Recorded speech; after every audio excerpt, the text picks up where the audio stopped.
Humans against demons.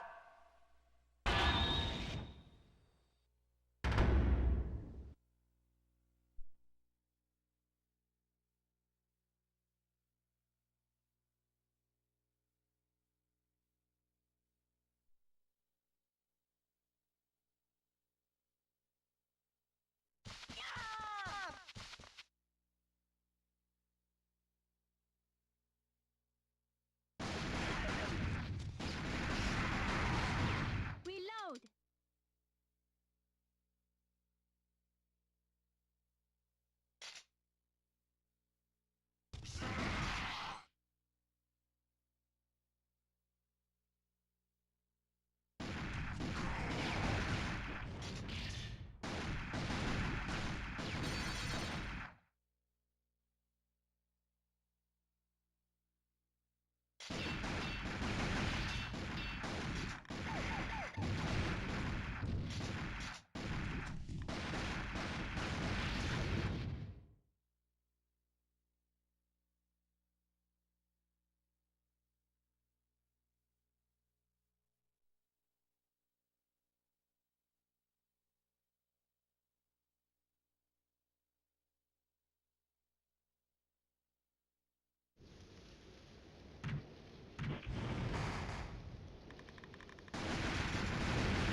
Once upon a time, in feudal Japan, a brutal war raged. No one foresaw its conclusion, at least not in the manner in which it unfolded.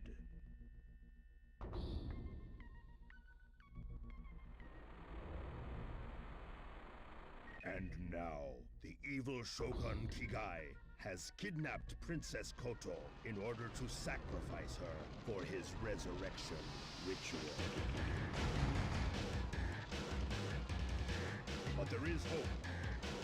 Two courageous ninjas have stepped forward.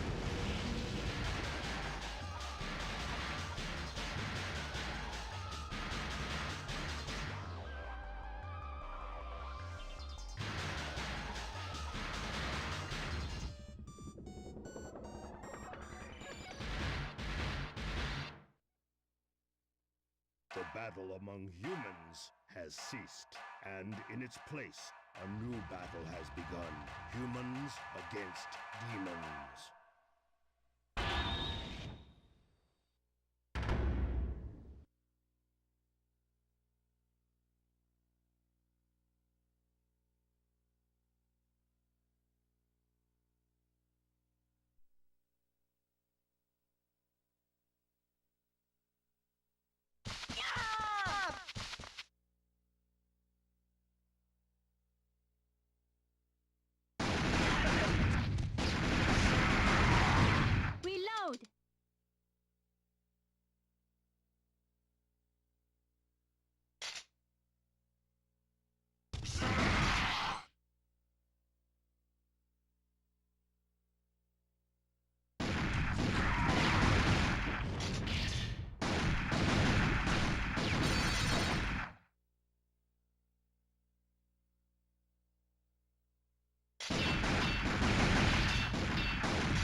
Once upon a time, in feudal Japan, a brutal war raged. No one foresaw its conclusion, at least not in the manner in which it unfolded.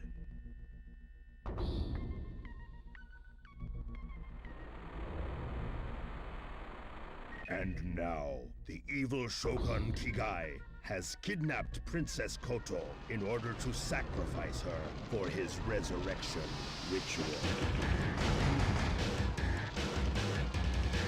But there is hope.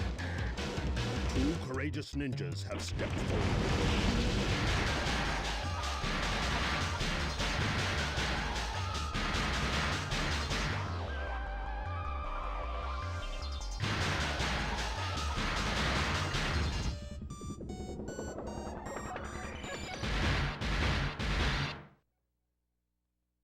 The battle among humans has ceased, and in its place, a new battle has begun.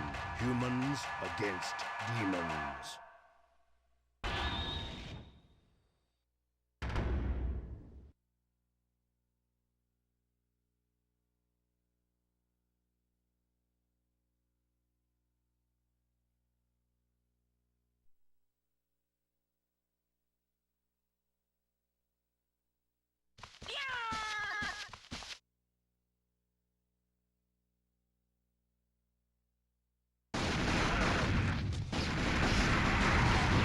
Reload!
Once upon a time, in feudal Japan, a brutal war raged.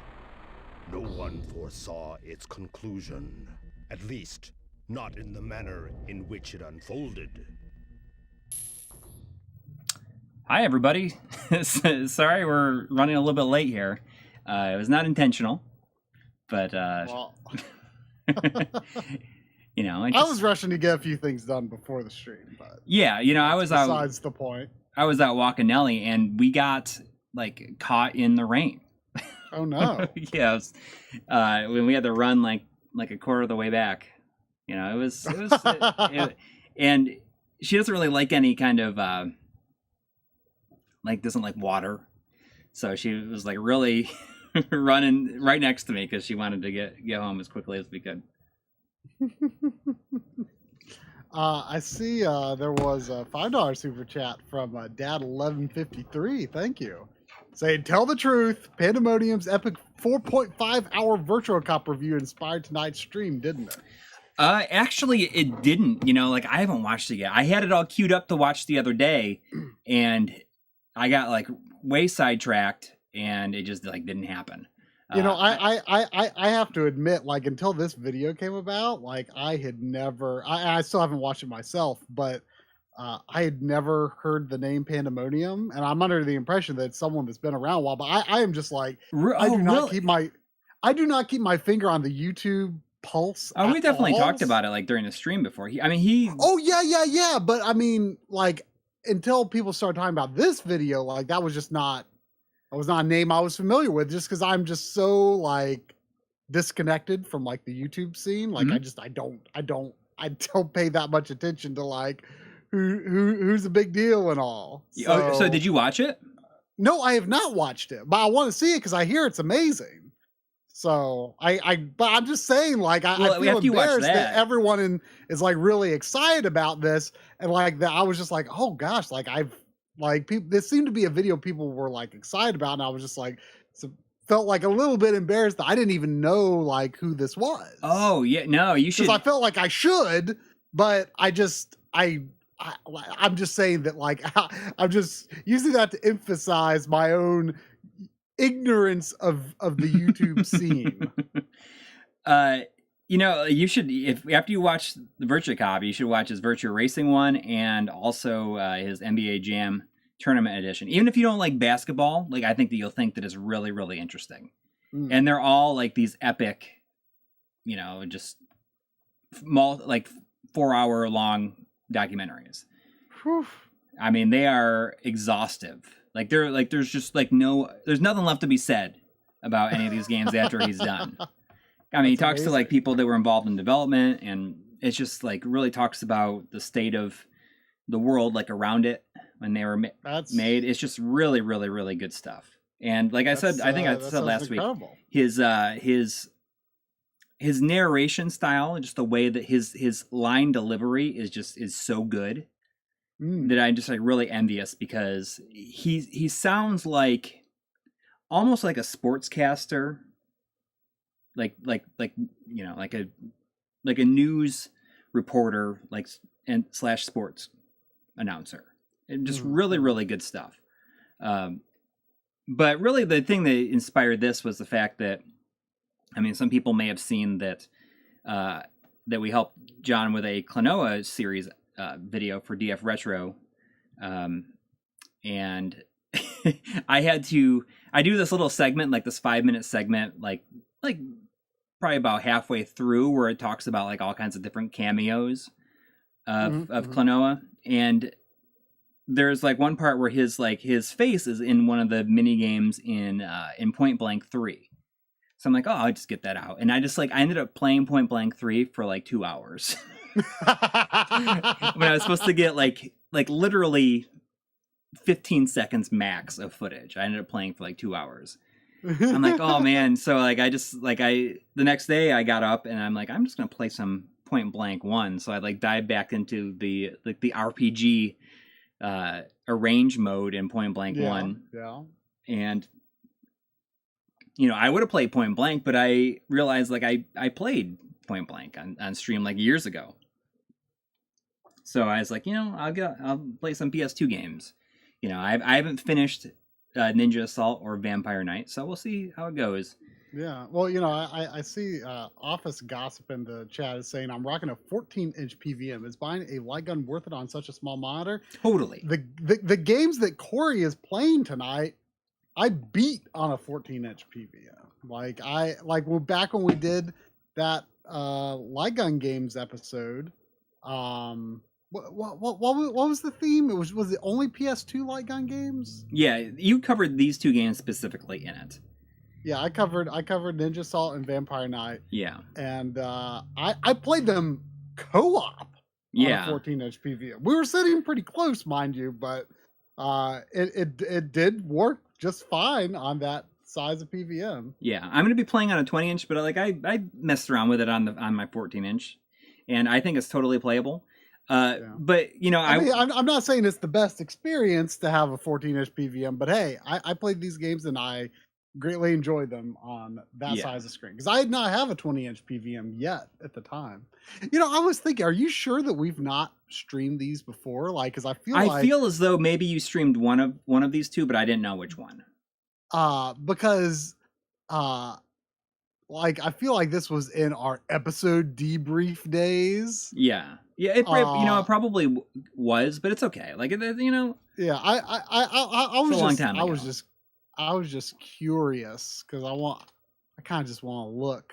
I know. I knew it was one or the other. But the thing is, like I decided on these two because like after when the light gun bug hit me, speaking of Virtua Cop, there's a Japanese version of Virtua Cop Rebirth, that has 1 and 2 on it, and it's GunCon compatible, and is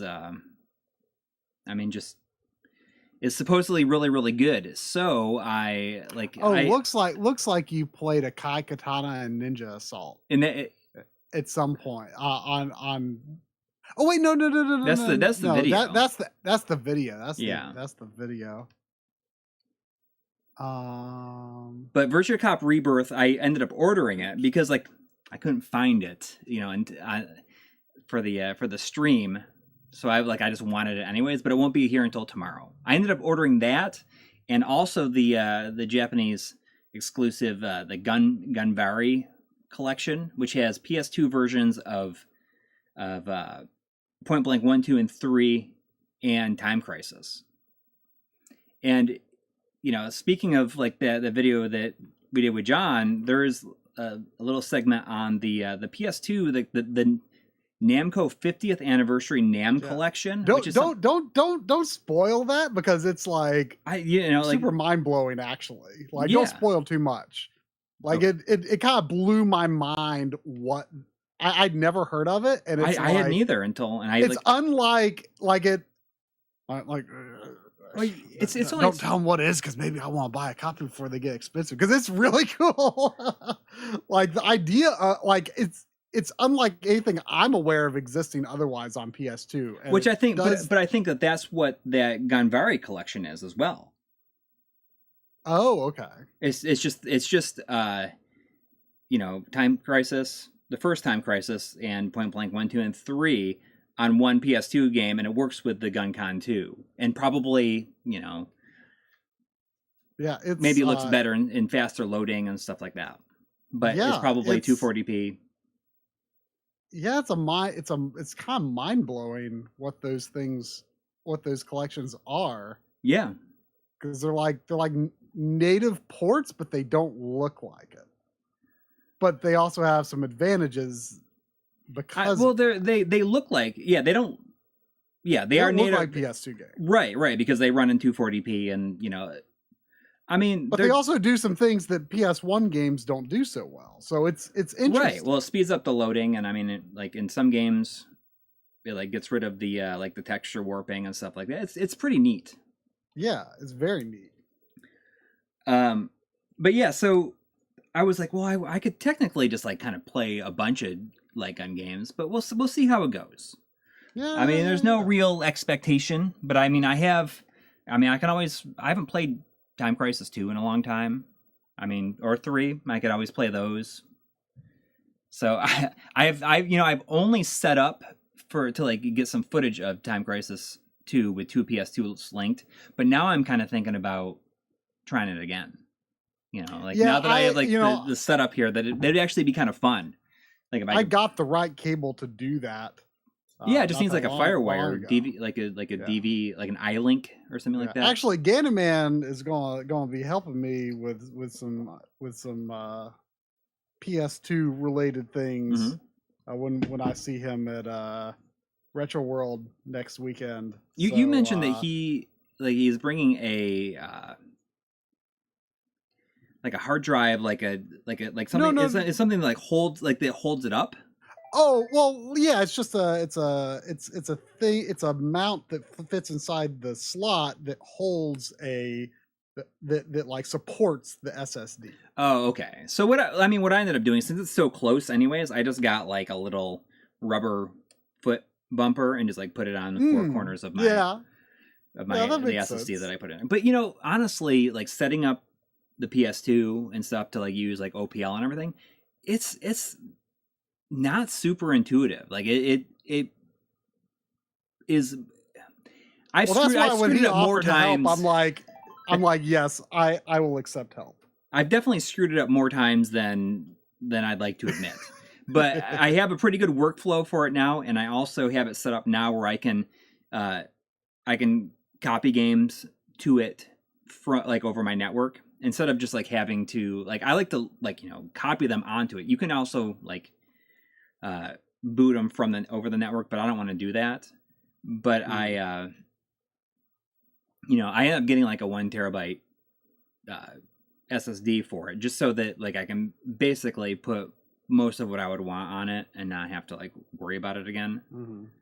But yeah, I've been wanting to do that for quite some time, to do the dual screen Time Crisis 2 with the link cable.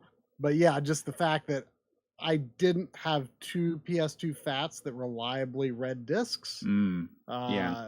I haven't done it, but so it's not possible with a slim or fat to a slim, because it doesn't have the link cable port. Right. It's a FireWire port. Yeah.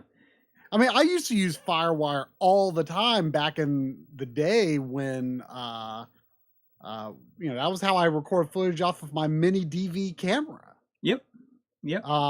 But it was a small to big FireWire. I didn't have a small to small.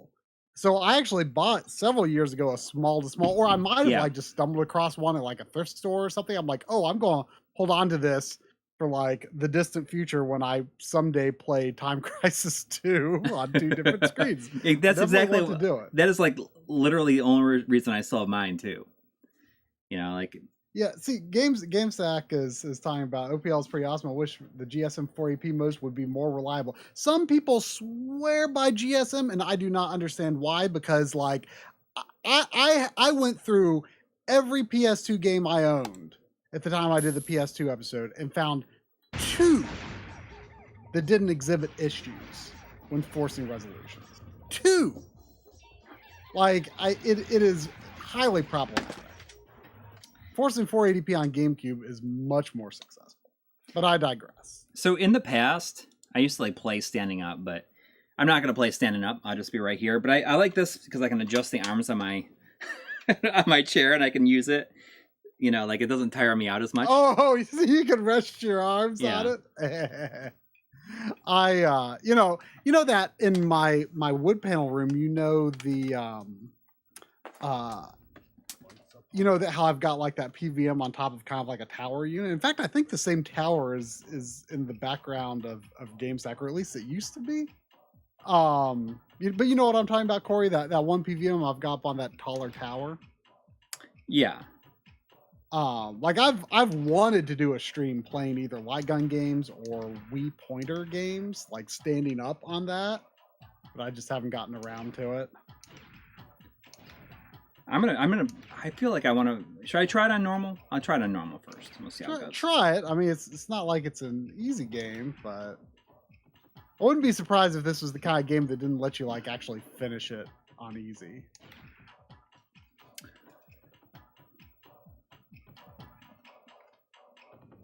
Oh, you can do them in any order you want. So I don't know if you watched today's GameStack video, but my favorite thing is Joe dunking on radio buddies in video games in general. I haven't got to that point yet. I think that I watched through to like Turtles 3 on the NES. I worry for the princess's safety. The voice acting in this is it's pretty good. Show yourself. Hilarious. Knew I was here? Perhaps I underestimated your abilities. Ninjas with What do you guns. want of us? What else is there to say?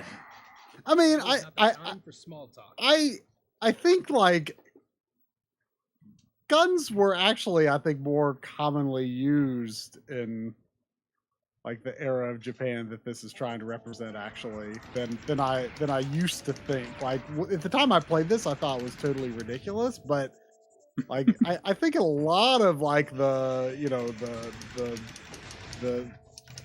samurai warlord era of Japan actually they actually did use a lot of guns. They have like robot spiders. That part I'm not so sure about. But I mean, I don't want to write off. I mean, it is Japan.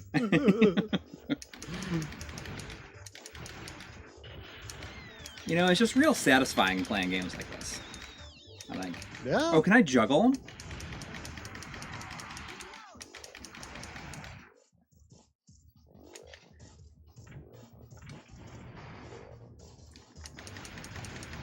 There's a couple of, I think there was a couple of donations. I'm not sure if you saw them. Oh, was there? Zodiac, he's using the GunCon 2. I don't know if there's actually another option for PS2 light gun games.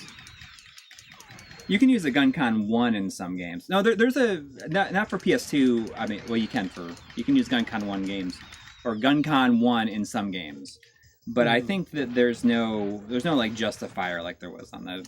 Right. Now I mean it's a Jeez. Namco gun, but I don't know if like anyone else like made a light gun. Like, did anyone other than Namco make light gun games on PS2? Well, there's other light gun games, yeah, but they use the GunCon. The GunCon. Yeah. Yeah, there was a notification that Joshua Helmke has been a member for 35 months. Dang. Saying Elemental Gearbolt for the win. That's PS1, right? Yes. I do have it, though. And there was $7.77 super chat from Seven. guess Kurgan. who? Seven Kurgan. Saying, one day you guys have to stream Elemental Gearbolt, the US version on normal. Is that like super infamously difficult or something? Well, it's working design, so I mean, I wouldn't be surprised if it was very difficult. jeez, I'm like getting torn up here. It's not an easy game. I mean, it took me several runs for sure.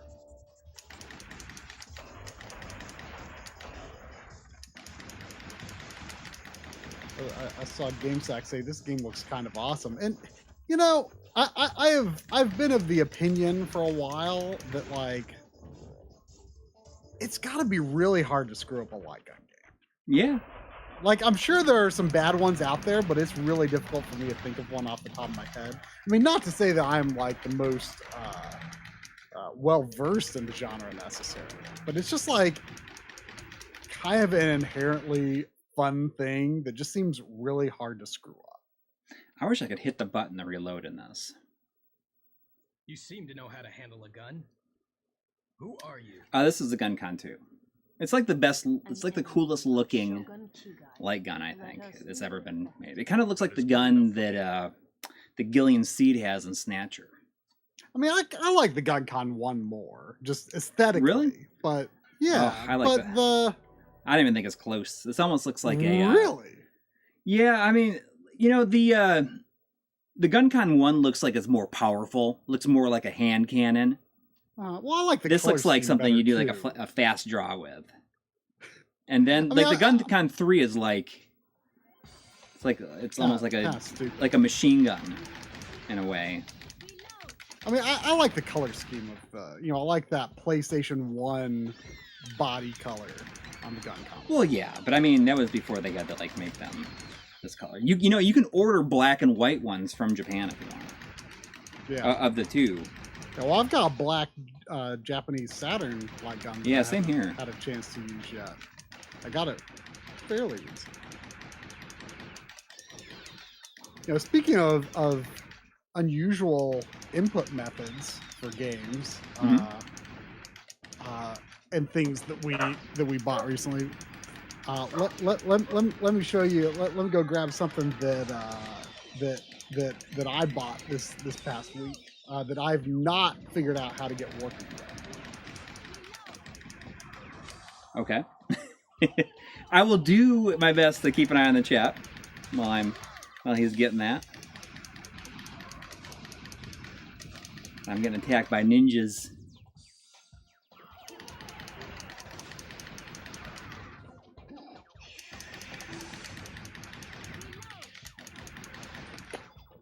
So I would love to stream this if I could figure it out. But I was buying something on eBay. I was looking at other things that the seller had, and they had for $50, which I thought seemed like a good deal. Kenshin Dragon Quest, which is the plug and play that it's got a little sword with it. yeah, it's the plug and play that inspired Dragon Quest Swords on the Wii. Really?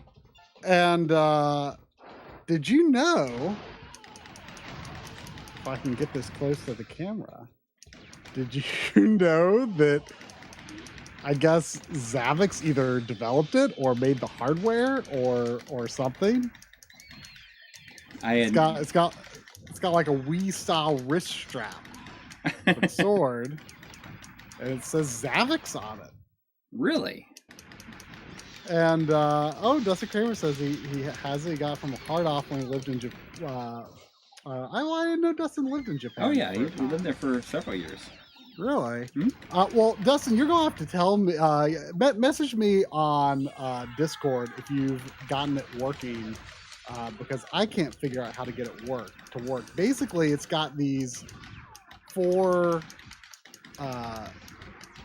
LEDs or cameras or some sort of sensor system on the front here. The sword itself has like no batteries or anything as far as I can tell. I don't think there's any technology to the sword, but I think this somehow senses the sword one way or the other.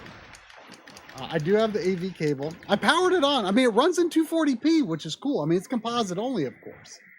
But I would love to I would love to stream this sometime.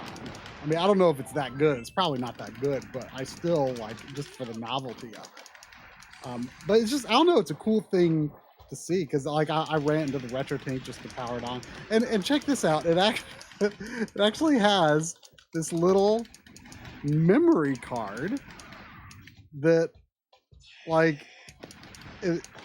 actually goes into the top, like to save your progress. And it's a book. It's like a little. It looks like a little book. Jeez. That's cute. Oh, and see, it's got like the little metal teeth on the back there. It came with a box, but the box is in a little bit of rough shape. Did not come with a manual, but I thought it was a good deal for what it was, but I don't know how to get it to work. Dustin Kerr says absolutely obliterated my arm when I played for like 30 minutes. Says it was pretty much plug it in and go when I bought it. I'll have to dig out mine and see if I can get it running again. Yeah, I'd love to hear if you could get this working again. Because I could not figure it out. And there's not like, I looked briefly on YouTube and didn't seem to be a lot of discussion of like the setup process or anything like that.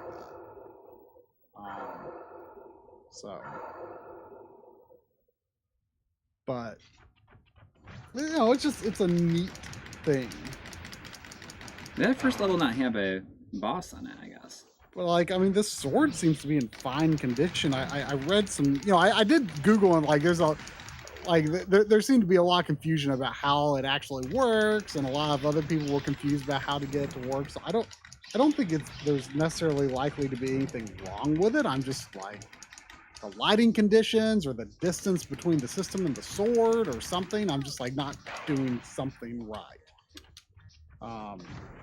Because I'm pretty sure there's no technology in this sword. There's like kind of see through these red things on it, but I don't know. I can't figure it out, but it's a neat thing to have. Come on. Regardless, let me but see I would like it. I would like it to work. Whew.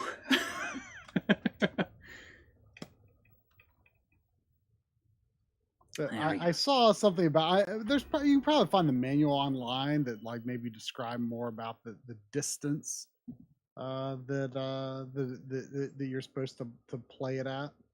Oh, this? Or that game, or the Yeah, the Dragon Quest. Kenshin Dragon Quest. Only 2.5 hours left. I mean, this is a... You're exhausted already? I mean, this is definitely a lot faster action than these games usually are. Yeah, that's very true.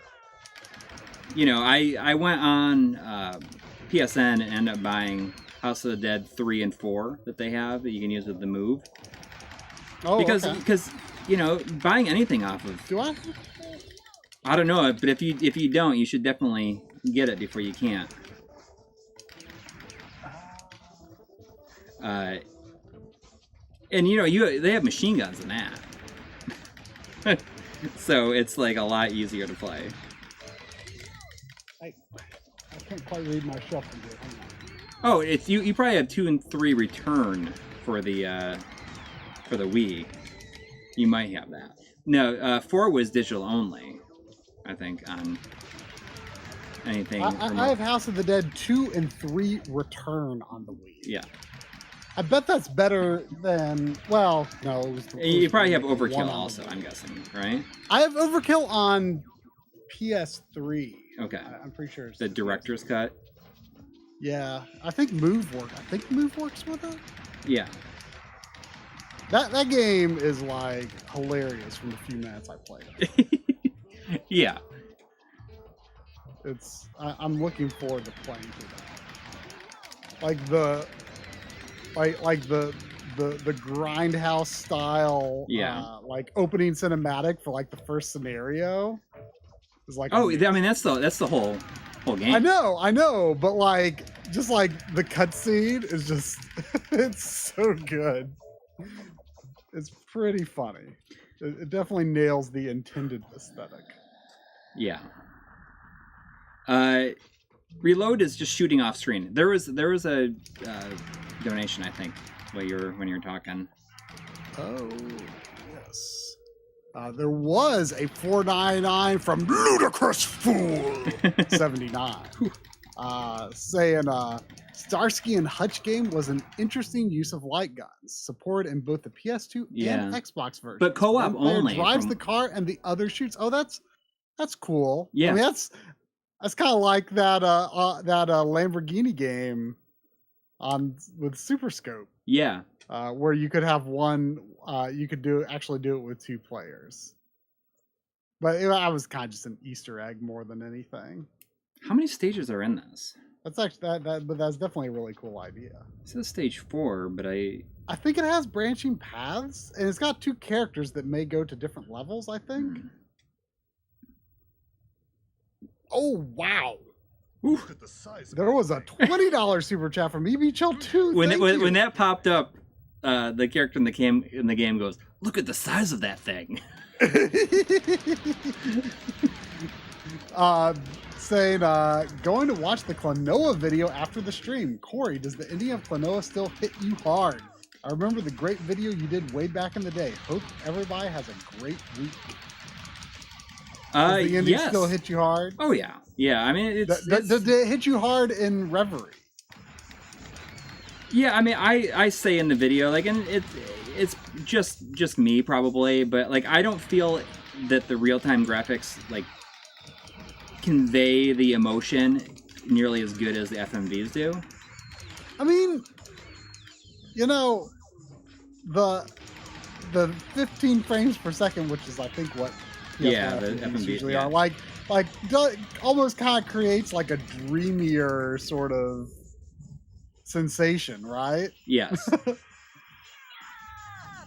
I mean, you know, it might seem silly to say that, or to you know, like we're trying to justify like some sort of technical shortcoming, but it does create a certain aesthetic sensation. Yeah. I still think the ending is great. You know, for that video, and like I talked to John, and like I'm gonna post it out to our patrons as well tomorrow. Whoa. I asked if that was okay. Great. And you know, like I played through that first game. Like I played the PS1 version, I played the Wii version, and I played PS5 version, like back to back to back. And you know, it's interesting because I felt like, you know, I liked the Wii version when it came out, but I think over time I was like, like it's just not as good. But I feel like the Wii version like holds up really well. The video made me really wish that I had it still, because it does look really good. Yeah. Overall, I think it feels like a premium title from that era, whereas the new version doesn't feel like a premium title from this era. I mean, but the Wii version felt like, you look at that and it looks as good as the best Wii games, right? You know what I mean? Yeah, 100%. I mean, there was like a lot of effort put into it to like, and even though the new version uses a lot of the assets from that version and touches them up and displays them at a higher resolution and stuff, like even in spite of that, the new version still feels cheap by current standards, and the Wii version felt like a top of the line title. Yes, that's of its time. That's the difference, and I think that helps it hold up more than the new version, even though the new version's higher. It's weird like that. Yeah, Coury definitely contributed a lot more to the DF Retro episode. I contributed a little, but like I don't have any like on-camera parts like you. You have several throughout the episode. Yeah, but like, I'm going to be more involved in the next DF Retro, which is still an unannounced subject.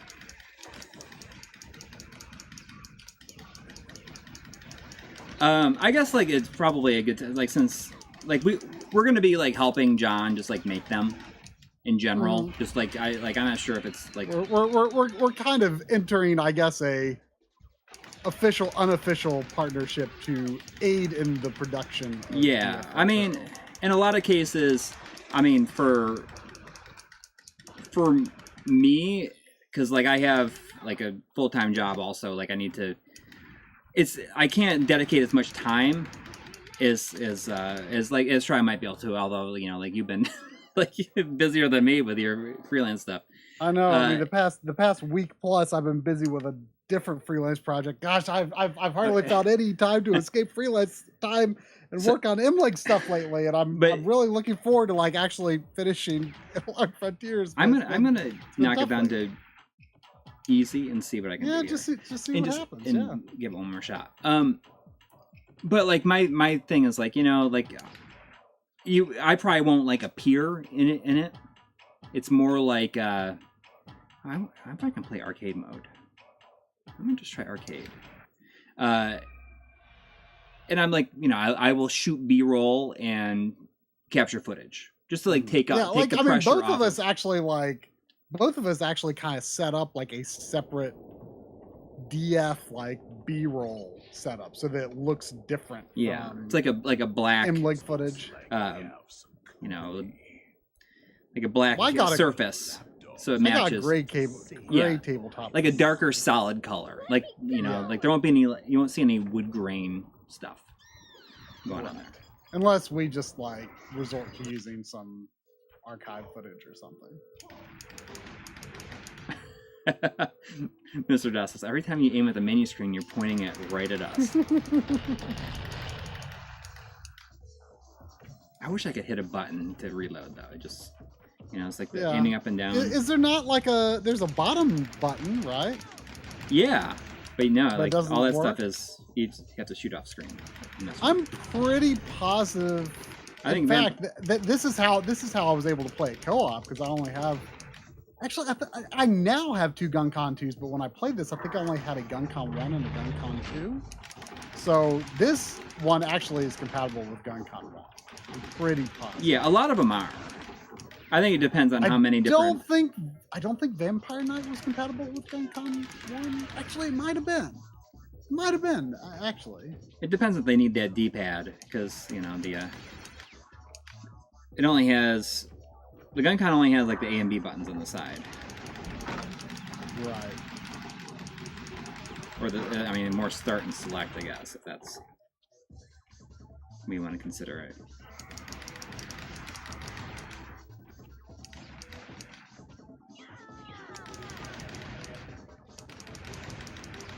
Yeah, so I guess our patrons will get to look at the DF Retro tomorrow. Yeah. Their patrons were able to see it today. And then eventually it's going to be released publicly, but it's going to be probably in at least 2 parts for the public release, similar to how they've been doing it lately, because they're long videos now. Yes. It's crazy. Although, yeah, but man, I thought it moved really quickly. It did not feel as long as it was. But yeah. I went over a near final version with a fine-tooth comb for feedback purposes. Yeah, it moves. It's important to realize, like my appearances in it. You know, it's I think it's like 4 segments or something like that, and it's like a total of like 20 minutes, 25 minutes. Fairly brief. Yeah. I thought your green screen footage looked pretty good for the first time. You know, either of us had done that in a long time. Yeah. Well, I set up a pretty easy to replicate green screen setup here. You know, like I went into it last. I don't know. I don't know if I talked about it with you like on stream, but I sent you a picture where I was able to incorporate some stuff in my setup where I can turn it into a standing setup. Like, you know, just where it only takes about a minute to like transition into like a standing setup if I want to do that. And you're not at risk of wires falling out as you do that? Nope. I've like hooked it all up so that it's just like I basically lift up this table surface and I can move the monitor up, and you know, like it's all pretty efficient now. That's cool. I mean, like that green screen, like I just like hang it from my ceiling, and it like literally like the camera is right there, and I can just stand up and record it. It's really easy. Like if I wanted to, I could. That green screen is big enough that I could like hang it back there, and if I ever wanted to like do a stream that has a different look to it, I could be sitting right here and it would be green all behind me, and I could key it out. Mm-hmm. Yeah, I mean, I thought it looked good. I mean, especially because I think the last time, but the stream locked for me for a second.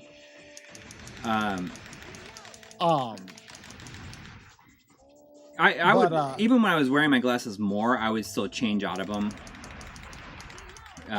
to record that stuff just because it's easier. And it was there was definitely an issue that I was like had to like move my lights around and stuff like that to really get right. I thought it looked really good though, because like when you moved your head to the point where you could see through the glasses, like it looked really cool because there's like you still kind of get a little bit of a smudgy look of the glasses themselves, but you see through them, and it looked really clean to me. Right. I thought it actually looked really convincing. I was impressed. I was trying to do some green screening stuff. Or no, it wasn't green screen, but I was like trying to do like something with Ultra Key that was like kind of non-standard. I was just like, I wonder if I could use Ultra Key to do this effect. And it didn't work out. But like I felt like really out of practice. Like I was like, oh man, like I used to be able to dial in a chroma key pretty good, but I don't know anymore. Yeah. But it'll be good, I think, for our appearances on DF Retro to follow John's style. Yeah. And I mean, that again gives it a different look from our own stuff, kind of keeps them separate. Right. And I mean, like, we'll only be appearing in stuff when it's like relevant. When it makes sense for us to. I'm sure there will be. Like I don't want it to become like a thing that's just like the three of us all the time. You know what I mean? Like I want it to remain John just like be his. Have his own episodes. Yes, it's his thing. But I mean, like I don't mind like helping him capture all this. Oh stuff. yeah, you you know, we both helped a bit with B-roll and G-roll, and you know, but you actually appeared and did a little writing for this episode. You gathered a lot more materials overall than I did. I did not get that much, but I kind of just got set up. You know, I for the next yet to be revealed subject, I've actually written like a pretty significant portion of the script. Yeah. So I mean, that was kind of like my main thing, saying, you know, I want to help out. I just don't really want to have to write stuff. Yeah. Because like I struggle enough with some of those things I could tell were written for you, or at least you some of the things in the Clonoa episode, like you definitely like rewrote parts to be in your voice with your thoughts though. There was only like one part that was, you know, like a 2-paragraph bit that was that I stole from one of his sections because it fit more into mine. But I mean, it sounded like you know. Right. Well, the thing is I was like watching, like when I watched myself on that green screen, it was like, holy cow, you can I'm moving so much. And I feel like that hasn't happened in a long time, because like you don't notice it as like how much I move when I'm like not in front of a green screen. I think. A real space. Yeah, well, I noticed that, but I liked it. My lord. I guess it was like a throwback, right? Yeah. I mean, a lot of people don't like the moving, but my concern is I do feel like I have become more expressive. Yes. Off of the green screen, and I mean, I don't know if here. my delivery is going to be as good right on a green screen, but I you know, it'll be interesting for me to set up the green screen again for the next DF Retro, because you know, because I not appear in this one, so we'll see. But no, I mean, I think it's going to be cool because like we can kind of like, you know, while you were working with John on the Clonoa episode, I was kind of doing some prep work for the next one, gathering footage, right, writing, and like you could do the same while we're working on the next one, you know. So that way, like, I'm sure it's got to be a big relief to John to just like when he starts the episode, there's already like a starting point underway. Well, yeah, you know, just not starting from zero every time. But that's kind of the main reason we like got into this whole discussion in the first place, is because like we already have a setup in place to like help him gather this material. Yeah, we have the quality of, we're able to gather the quality of assets from the sources that he needs it from. Right. For the most part.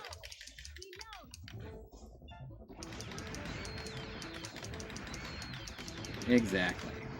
Something that I thought was cool was I actually used, I think I might have mentioned this last week even, I used the PS1 beta core to disable the because I still had it on my Mister. I used that to capture. When they jump at you is like when it gets me. Like it's like that is like what makes it so hard. Oh yeah, those ninjas are really tough. I remember those being the main challenge. But the release core, I couldn't find a way to disable the texture mapping. There was like a weird texture filtering option that looks bad. That's in both beta and release cores, but like the one where you can just like turn it off and just look at the raw geometry with like vertex shading on it, that was only on the beta core, and John liked how it looked, so he asked me to record some footage of that. Ooh, there was a $5 super chat from Eric Fox. Thank you. Thank you. Saying, I just want to thank Coury for recommending Hyper Duel. Oh. I'm playing it almost every day. It's one of my favorite shooters now. It's so awesome. It's like it's such an awesome game, and like if it wasn't which one was that again? That's the techno shooter that, you know, you are a ship and you can turn into like a robot, like a, you know, it's just like a shooter, but you can. For what system? For the Saturn. Oh yeah. Okay, that one. Yes, I know which one you're talking about now. I mean, it's an expensive game. I would love to have a real copy of that someday.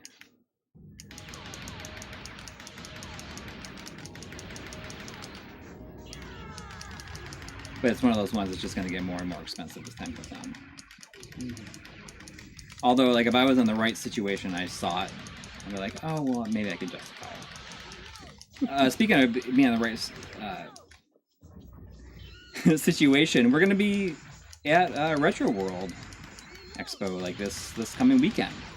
Yeah, Saturday and Sunday. You're probably going to have to do, I mean, you're flying out early on Sunday, right? I was looking, and like my flight out is at 6 a.m. Oh my gosh! I get home by 10:30. You may as well not even go to bed. Oh, come on.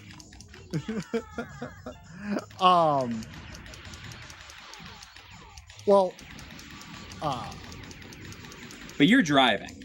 I'm driving, yeah. But you are stopping, and you're staying at Steve's house from Retrotech. Yeah. I'm going to drop off a couple of CRTs for work. Need some recapping, or at least I hope that's what they need. So I don't know. Is there going to be are you going to? I won't be back. Yeah. I mean, I'll stream. You should stream since you'll be leaving so early. Whoops. You should. I mean, skip all the cutscenes. You'll be back in plenty of time. Yeah. I mean, I'm supposed to be back by 10:30. Mm-hmm. No, there will be a stream. I'll stream. I'll find somebody else to stream with me. Cool. But yeah, I'm looking forward to it. You know, it's gonna be a lot of cool people there. You know, like a lot of people who are like not guests, but are like gonna be vendors. Yeah. A lot of people that we haven't seen in a long time. I mean, and most importantly, Artemio is going to be. Yes, exactly. Like Artemio is a guest. Yeah. Like that. Anyone who, lives anywhere near close enough to go should go just because. Especially like if you're into like just like the stuff that we do on our channel, and like people that we talk about. There's gonna be a lot of people there that you don't expect to be there, like that are not like guests, but are gonna just be there to get together with everybody, essentially. So you never know, like that are just. I think you might be surprised, and also Dave's gonna be there. That's right. He's right. And he's like us. He's like not an official guest, I guess, but we're like. Oh no! Both of us are official guests now. Okay. Like we are, like they. Oh right, yeah. We weren't going to be, but then I guess they found out, like, well, you're coming, so. Yeah. We'll make you a guest. I guess we'll have a table. I don't know. I'm not sure if we're gonna have a table, but we won't have. I almost don't want a table. Well, yeah, we don't have any panels or anything like that because like we're just kind of a late edition. But it's the same with, same with Dave. He doesn't have a panel. It's just like it's gonna be cool to see him because we have not. Oh, so we definitely do not have a panel. No, we don't have any panels. Well, that's so we're just gonna be there. We're just gonna be there hanging out. We're just gonna be there to hang out. If you see us, chat with us. And and Dave's gonna be there. Like we haven't seen Dave since like pre-pandemic, and it's exciting. Yeah, I'm very excited to see Dave. Speaking of which, I don't know if I've mentioned it like on the stream before. I feel like I have. Yeah, your son really. Yeah. My son is like a huge Game Dave fan. Like he tells all of his friends and like all the people at school that he says my dad knows Game Dave. And have they watched Game Dave? Did they know Game Dave too? His friends? I don't know, but like it doesn't matter. Just him saying that. It's like, my dad knows Game Dave, and like so I asked Dave, I said, if you ever get a chance, can you like send me like a video text message to my son? telling him that he needs to like get a haircut before school and to like eat his vegetables. and he sent it the other day, like the day before school started, and my son, he was so excited about it. He was so excited about it. He like watched it over and over and over again. I'll have to share the pictures with you of like him watching it because he was so excited about it. But yeah, it's fun, you know, like just for him to be able to, you know, and say that. Did you see the new video of him restoring his cruising cabinet? I haven't. I still need to watch it. Yeah, I was really busy yesterday and I wasn't going to watch it, but I clicked on it and I was like, oh, I just want to take a peek, and I ended up watching the whole thing. I can smell the princess's perfume. But man, I gotta say, I can smell like the princess's perfume. That's okay. I smell other unpleasant things. I am in awe of Dave's like determination and gumption to like get things really, really clean.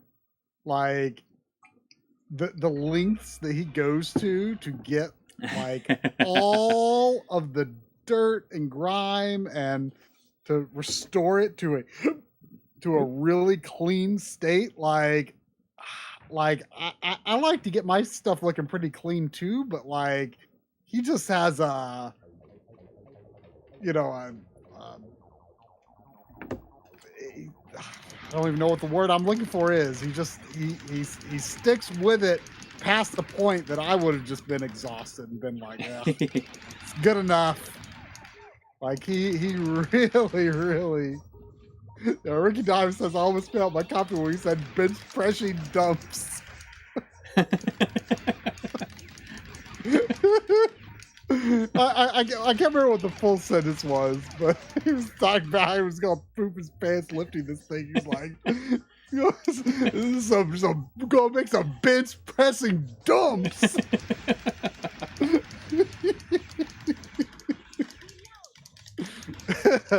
I gotta watch it. You know, his son has appeared in his past two videos. Yeah, I watched his We Fit, yeah.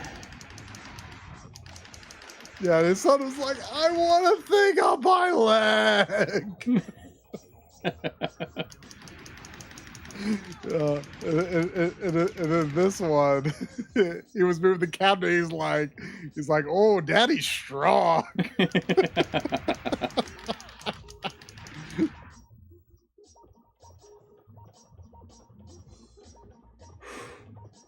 It's weird to see him in these videos. Yeah. Like super, you know, super articulate and sentient and intelligent. Sentient. Yeah, well, I mean, because you and I saw him only one time. I've never seen him. You're like, oh, that's right, because you've never been to Dave's new house. That's right. Right. Yeah. I guess it's only me that see him. Nop Top was there. Right. It was me and Nop Top, and yeah, that's right. I forgot. I mean, because he was not, you know, capable of doing much of netting when I saw him. I guess that was 2019, probably. It must have been. I think that's what it was. Yeah. Yes, it was. Unless it was 2018. It might have been 2018. Because I feel like Dave was not there at the last Retro World we were at pre-pandemic. Maybe? I feel like he was there pre-pandemic. Like it was. Skip all over the. I feel like we. Gosh, I don't know. I can't remember now. I know that. I mean, I know we were there at least one Retro World when Dave was there. We were at one or two Retro Worlds with Dave. We've been to one or two without. See, it doesn't always. It's gonna be good for him to be there. Yes. Are you the fools who dare to challenge hell? I remember. We are the Dragon Lords. Are you the fools that dare to challenge hell? Oh yeah, that was in our video, wasn't it? Yeah. You know, you can't get much better than light gun voice acting, you know? Yeah. Arcade action light gun voice acting. I mean, that's what. I mean, the thing is like the thing that always gets me is the reload. I always run out of bullets. Bullets. You need to get more bullets. Bullets. Mr. Dot says Soul Calibur FPS battle. Yeah, this is like that one level in Soul Calibur, isn't it? Oh yeah. On the raft.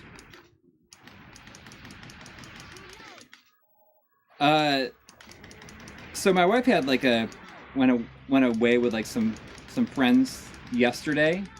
So it was just like me with the kids yesterday and overnight. And we had kind of a fun evening. Like we went first off we like went down to like how do you even avoid that? Isn't there like, I feel like there might be some kind of like counter or like a button or that some does something? mechanic that maybe you don't know about. I forget exactly. I forget if there's something else to it. Maybe. So we went down to the former GameWorks. It's now Velocity Esports. Oh yeah. You went there before with them, right? Well, just with my son, but we both went last night. Mm-hmm. And it was fun. You know, like they didn't play very many actual games. Although I did get some footage of my daughter playing Afterburner Climax, which is honestly the only game that matters in there. That and Let's Go Jungle, which is like a Sega rail shooter. But they played like air hockey a lot, which was totally fine and fun. But when we came back, like they were just like kind of like building like one of my son's like trains. So I just like hooked up the mister like in my room, in my bedroom, and just kind of like laid there and just like on a whim, just like picked a random game. I just like started playing Breath of Fire 3. And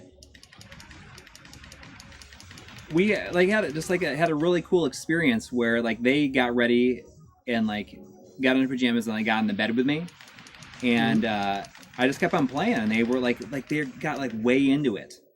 Yeah. And what I thought was cool is that, you know, like so many games now are like voice acted. Yeah. But my son like usually like reads before bed. Yeah. But last night he was like reading all the dialogue, like reading all the text in the game. Like out loud? Yeah. Or, And it was totally fun. And I said, you know, like when I was young, like that's how what I you did. read. That's like what I like where I did like most of my reading was in games, you know? Yeah. So it was kind of a cool experience. Like he was like way into it. I mean, and like kids don't get to read games as much these days. It's like Right, because everything is voice acted. Yeah. I mean, not literally everything, but most things. I feel like is this like the last boss? No. I don't remember what the last boss is, but it's not as it can't be. Although, I like I said, I think there are a few different paths. So it's possible it could be a last boss. I need to catch up. There was a $2 super chat from Samuel G, and I'm not sure if there's a typo here or if I'm just misunderstanding. It says, "Real GunCon hours. Who up?" Who up? I don't know what real GunCon hours are. I mean, I think every hour of every day, some human in the world is playing a game with a GunCon. You know? Yeah. We're keeping GunCon hours alive in perpetuity. And there was also a donation from Jonathan Henson, good old Jonathan Henson, with a $2 super, or not a super chat. It wasn't actually, but I do have the notification here. saying one of two. I only see one thing here, but it is a complete sentence, or actually 3 complete sentences. So I don't know if this is actually the entire thing, but it says, over the years, I've applied the MLiG manifesto to my emulation setups. Methods like proper CRT like pixel scaling, interpolation, low latency measures, etc. This is made for an amazing and very accurate experience. Oh, here comes the part 2. Here we go.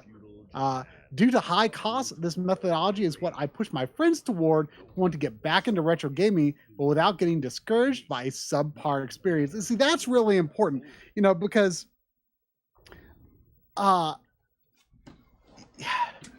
think there's a lot of people who say like, oh, like all of this tech stuff doesn't matter to me.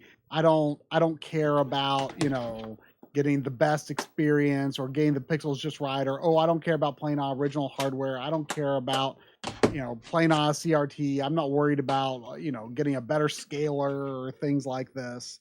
But those issues add up, and people, when they play retro games and don't enjoy them, they may not really realize that it's the some of those issues that it's not the game or the game design, it's some of these other issues they've introduced through their setup, through their monitor, through their controller, through whatever particular emulator they're using or how the emulator is configured.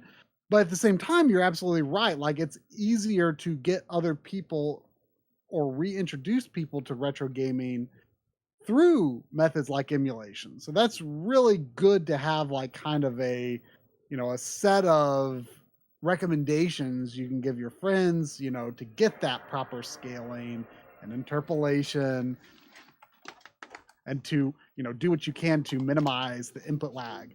Because those things do have an impact on the experience, and people, they might say like, oh, that part doesn't matter to me. I don't care about that. But it still might lessen their experience just that much more to where they don't get into the game, and maybe it's not for the reasons that they think it is. You know what I mean? I miss Henry Clark. That is the windfish on my shirt. I think I got this from like probably Fangamer or something. I've had it for quite a long time, actually.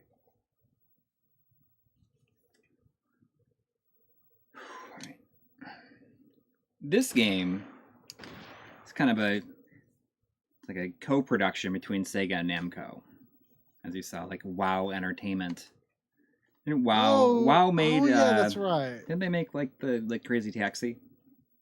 What I wonder though, if it was a collaboration for the arcade version, or if it's like just a collaboration for the home release. I don't know.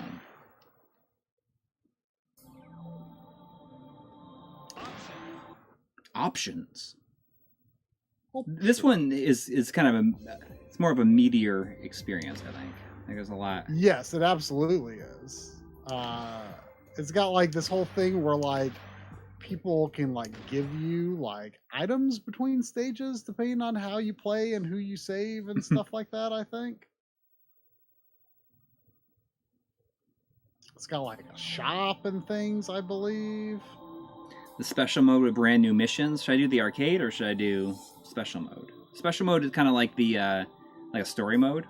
Yeah, I forget if it has like infinite continues. I'll do arcade or not. just as But it's definitely the more involved mode. But I forget the details. There was a $5 super chat from Dad1153. Thank you. Saying, show of hands, who here pre-ordered Sega Genesis Mini 2 after the full lineup reveal? And should limited run games change its name to unlimited games? I pre-ordered the Genesis Mini 2 before the full reveal of games. Same here. Just because I suspected like, looks like nothing survived. It's going to be things that I probably wish I had a physical version of. I mean, it's kind of a physical version of some things in a sense. I actually have not even paid. I've not even looked at what the full list is. I didn't look at any trailers or any. Oh, so you don't know? Like, there's No, I don't. I'll be surprised. I'll just wait and be surprised. I know that there wasn't a reveal, but I was just like, well, can't I be mean, bothered to can I look just it tell up. you that there's like in the U.S. version it has no pop mail or Lunar. The U.S. version does not have either of those games. Yeah, or Lunar 1 and That- 2 or pop mail, and there's no Snatcher in it. And I mean that's fair. Okay, I mean you may as well tell me that to not get my. Well, can I tell you what I think is the most exciting thing about it? Okay. Like I think, it has a number of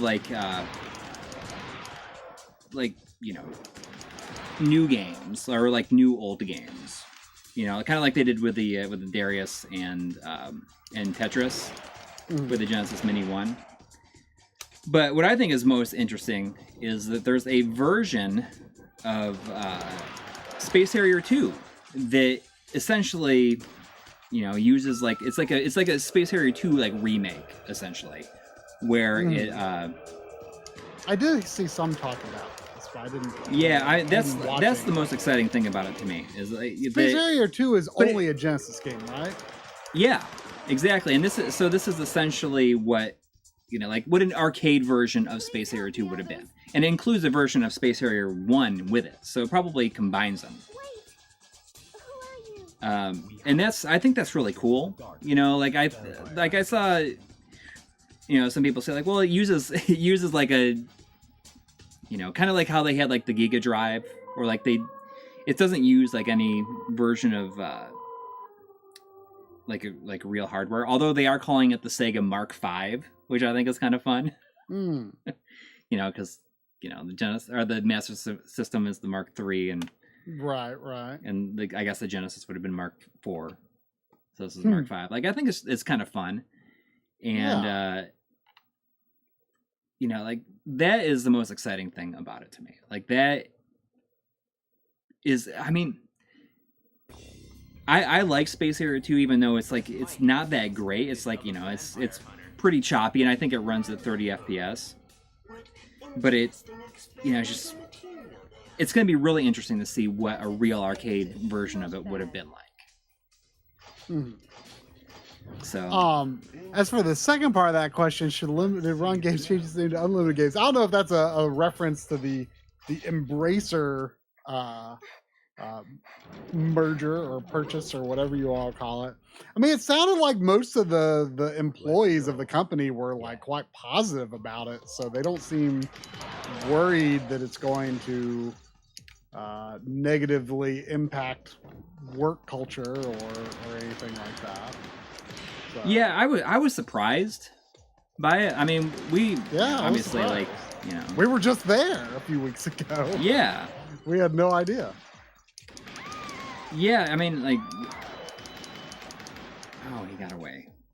It sounds like they mostly believe it'll not change anything negatively and, maybe open up some opportunities. So, I mean, like I said, like all the employees, like I looked at the Twitters for a lot of the employees, and they were all seem to think that like Josh and Douglas handled it very well, and respected everyone's concerns and questions and stuff. And I mean, it seemed very positive.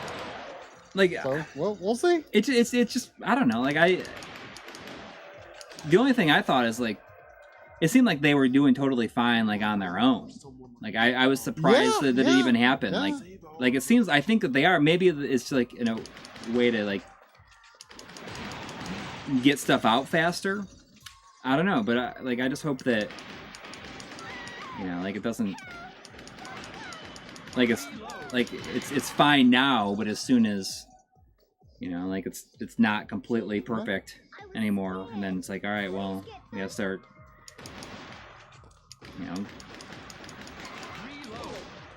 cut, like just like, oh, we're gonna have to get rid of some stuff or stop like doing certain things. I don't know.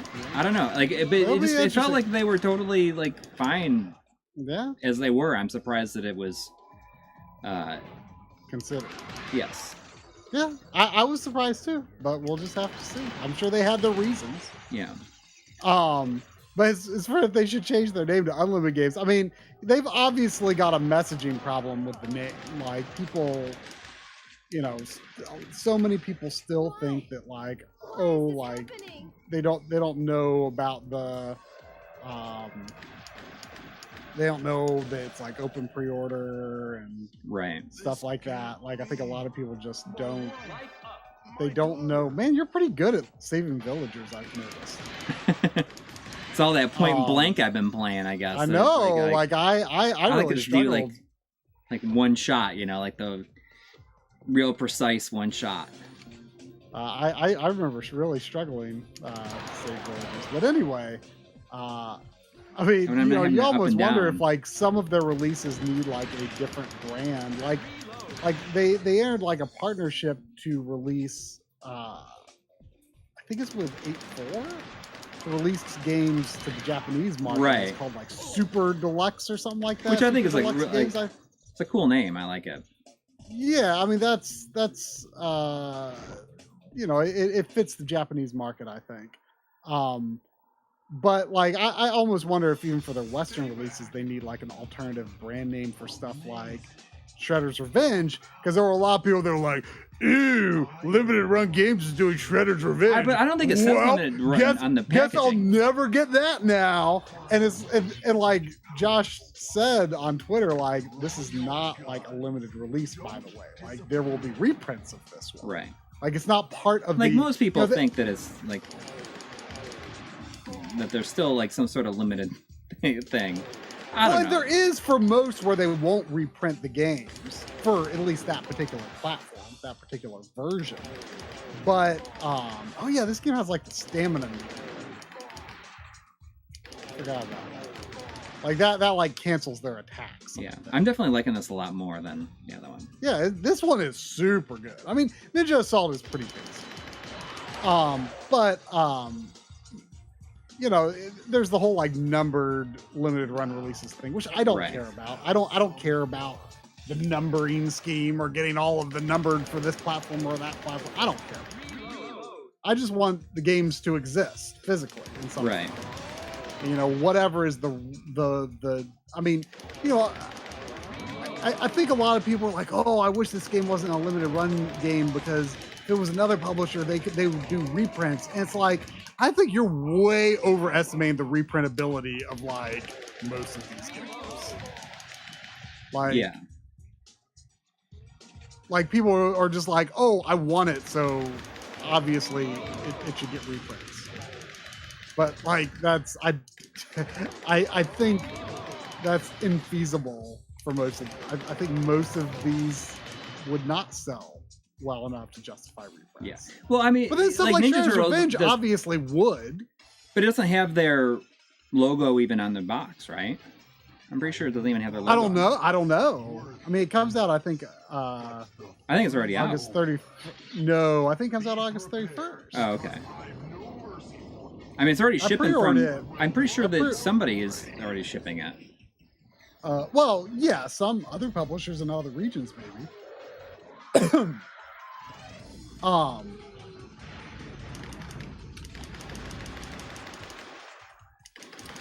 There was 7 minutes ago a 10 Canadian from Buddy Scotch. Thank you. Saying an update on the Dead on Arrival OSSC.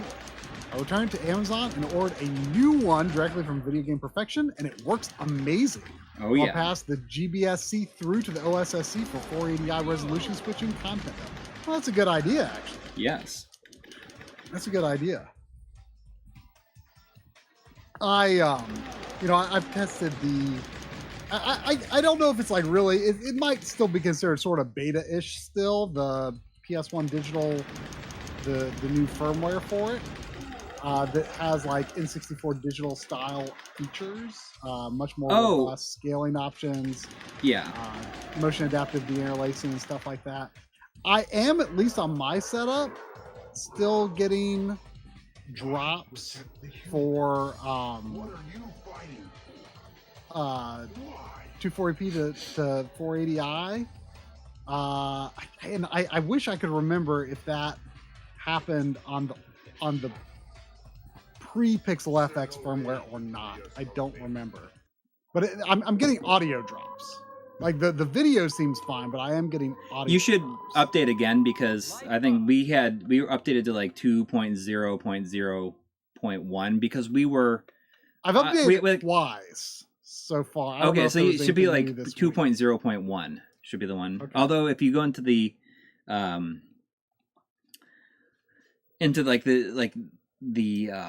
testing category, you can get the like 2.0.3.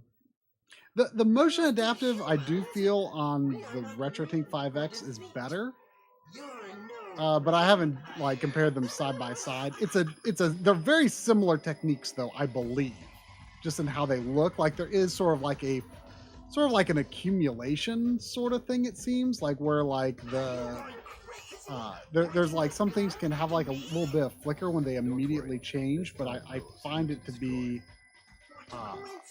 more pleasing on the RetroTink from what I've seen so far. But we'll see where it evolves because I think it's still quite early in their implementation. So I'm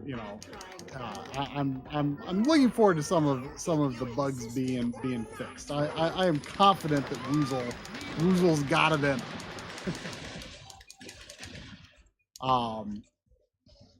There's also a 499 from Ludicrous Fool saying Embracer Group's acquisitions remind me of Infogrames buying spree. Infogram. Oh yeah, well I never mind.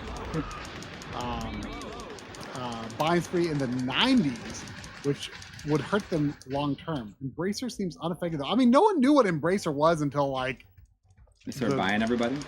Well, no one even knew what they were until they bought like Square Enix's Western studios. Right. So I mean, who knows? Obviously, they seem to be confident in what they're doing at the very least. I think. I mean, Infogrames was not a company I paid a lot of attention to. Oh, you screwed up. Saving I didn't up. realize that there was a person. Until... That's how they get me. You know, the main thing I associate with Infogrames is the N64 Mission Impossible game, which is not good. That's the main thing I associate with them. But I know they were pretty big. I guess they were probably bigger in Europe, maybe. There was also a 199 from Madonna Shiki saying, over an hour in and no Sandy! Sandy's Help! Please! Help! Sandy!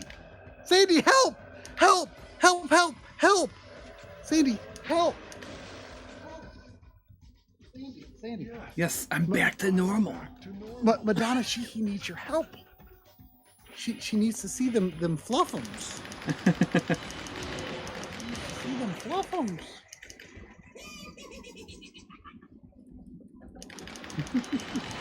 This game is definitely more on the level of Time Crisis.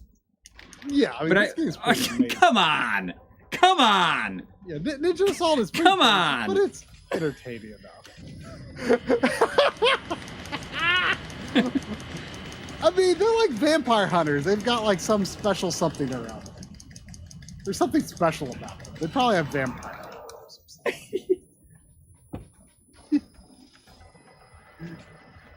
There was also a 2 reals from Beto Costa saying greetings from Brazil. Greetings. Speaking of Brazil, there was a trailer for the next game from Joy Masher. Oh, week. Yeah. I forget what it's called, but it is like... it has a real cool name. I'm drawing a blank on the name. But yeah, you know, the people that did Blazing Chrome. Yeah. It's like basically one person. Oh, I think it's 2 people. It's like a husband and wife, I think.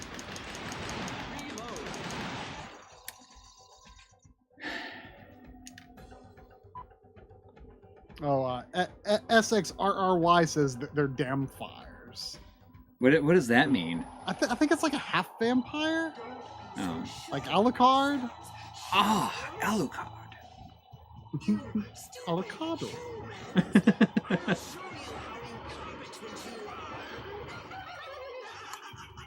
This guy has like real Hojo vibes.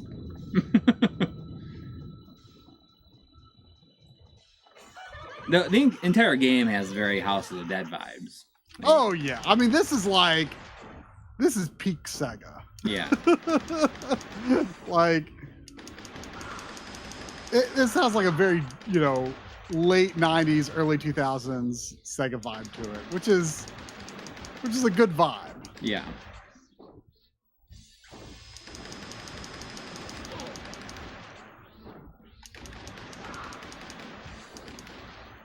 Ludicrous Fool says Infogrames bought out and absorbed a lot of companies into them in an effort to become a big publisher. They went as far as to buy out and rebrand themselves under the Atari brand. Yeah, I do remember that. So what even is current Atari then? Then weren't they?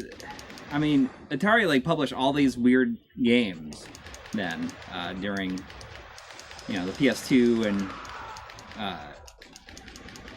Xbox and GameCube era. Like I'm pretty sure that Atari like published Ikaruga on the GameCube. Oh, okay.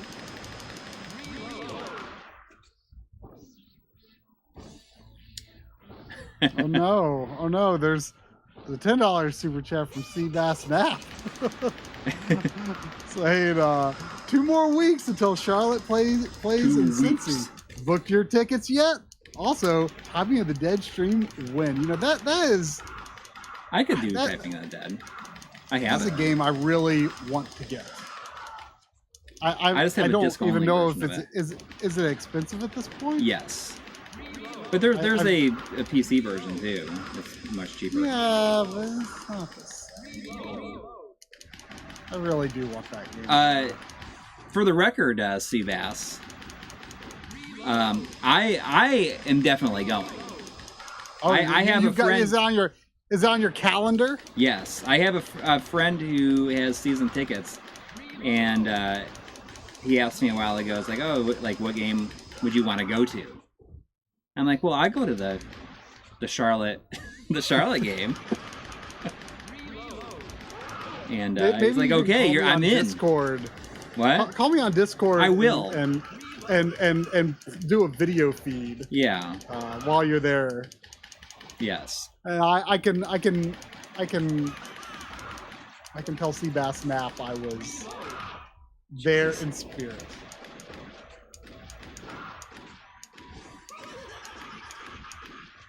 Oh, he insists that you eat some chili. Oh, I mean that's like happens all the time. I mean, I live here. Well, yeah, I mean, yeah, you live in Cincinnati. But from what I understand, like Cincinnati is like doing pretty good. Like it's like a good season for them. Oh, okay. Like I mean, it's not that they're just like dominating. It's like that they are just doing really good when it counts. Mm. That was scary.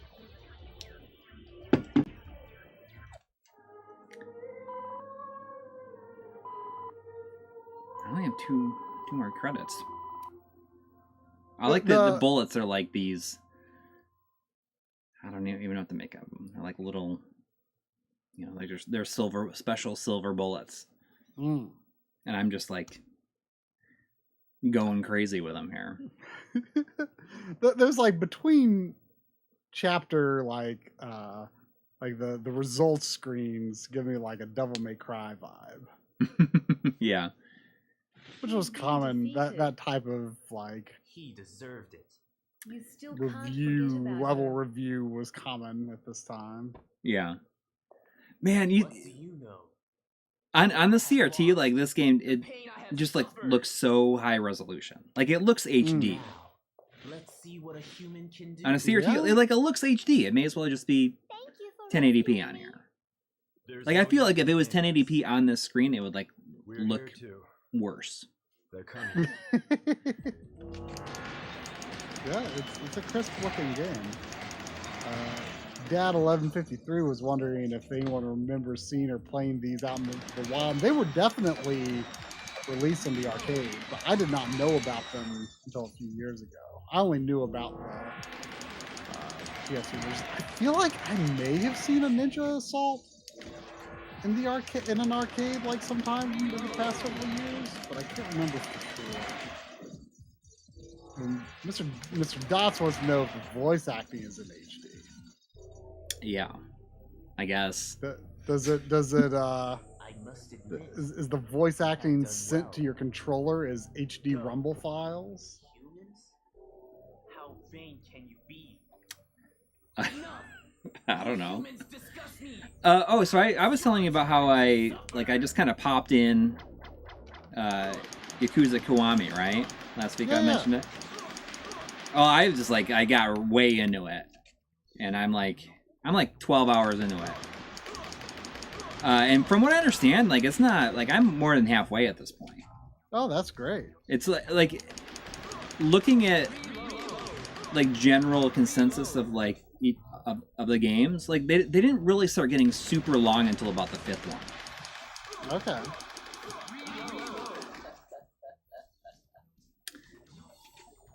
You really surprised me when you linked me a trailer for the movie, which if I ever knew that existed, I totally forgot.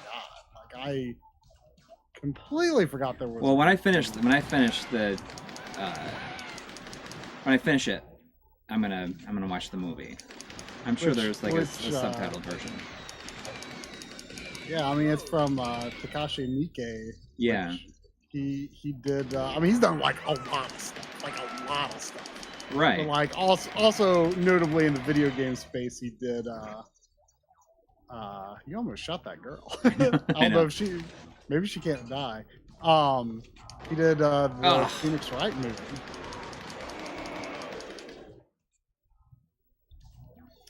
Rancid is asking, do we have a nice sound system hooked up to your CRTs, or what speakers do you use when not streaming or recording?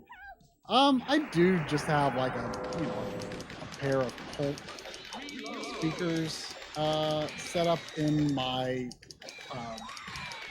my wood panel room, which is where my CRTs are. I mean, they're fine enough. Like I'm definitely not like a hardcore audiophile. I mostly bought them because I think they were like the pair of them was like $100 on like a Best Buy Black Friday or something like that.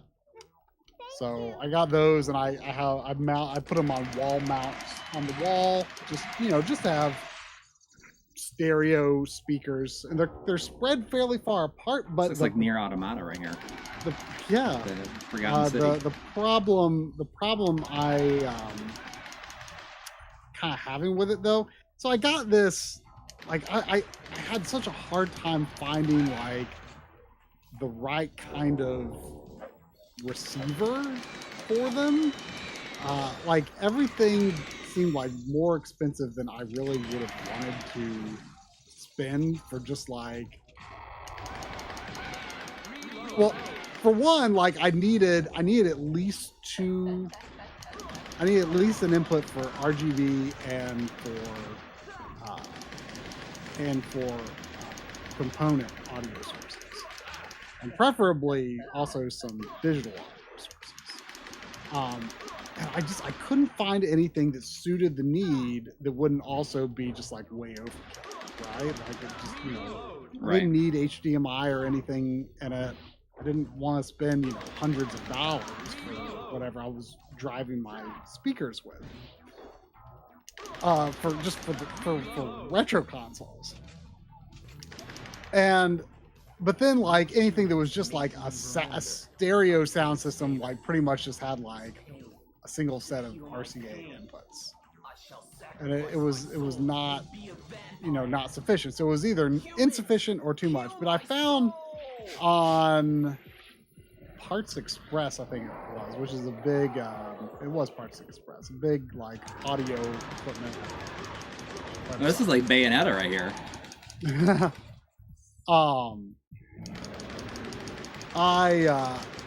I got like they had like several like tube amps. Yeah. And like I think they're pretty cheap really for tube amps. Like they're probably not like the highest quality. And the tube aspect wasn't really that appealing to me, but for the price, it had the inputs that I wanted with the connections for the speakers. And so I got that, and the problem though is, I mean, it's pretty simplistic in what you can do with it, and you can't like adjust like the volume per speaker like you can on like a more like full-fledged AV receiver, and the sound stage does not feel centered. Like if there's a sound that's supposed to be in the center, it feels like it's a good bit left of the central seating. And so, like, eventually, I want to get an HDMI 2.1 receiver. Dude, so expensive. So expensive. It's stupid how expensive they are. But when I do, my plan is then to, I mean, it'd be way overkill, but my plan is to hook up the HDMI 2.0 receiver I have now for the CRT room. And that way I will be able to like adjust the speaker volume so I can kind of get that sound stage to feel a little more centered. Henry Clark says there is one HDMI 2.0 about $500, but does it have Zone 2? I doubt it. And I have to have Zone 2. That's the problem. Need that Z2. Yeah, the ones that have the outputs that I need are like they're more expensive. Yeah, I mean they're like $1,000 to $2,000. Like I think well over $1,000 from what I would look at. Like the availability situation for good, properly made HDMI 2.0 receivers that support the right features and everything. The situation is grim. Like there's just like not much good choice out there. It's not a good situation. You know, I was thinking about getting a couple of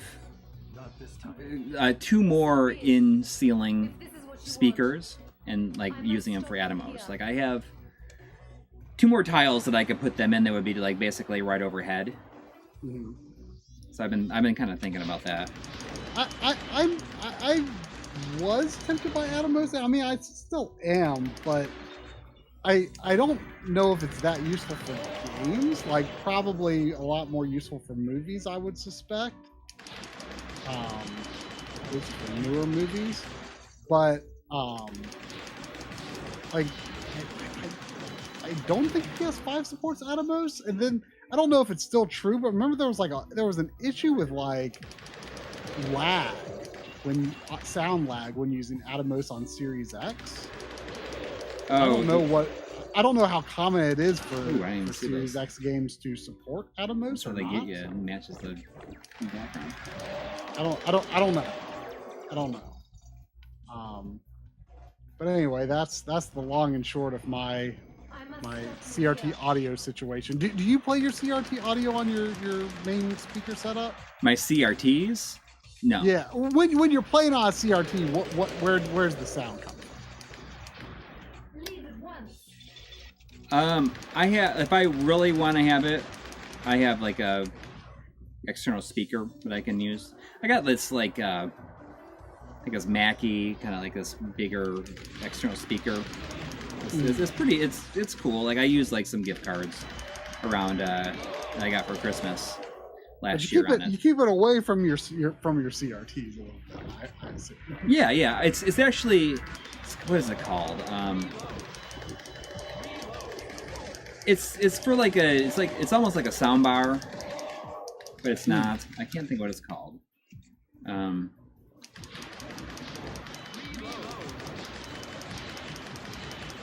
But yeah, I can put it like right in front if I want to. But usually, like if I am playing on the CRT, I'm capturing and I'm just like have it coming in out of my computer speakers.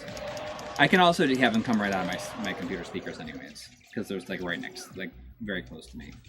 Although I might eventually upgrade these PreSonus speakers to those Yamaha speakers that are properly shielded.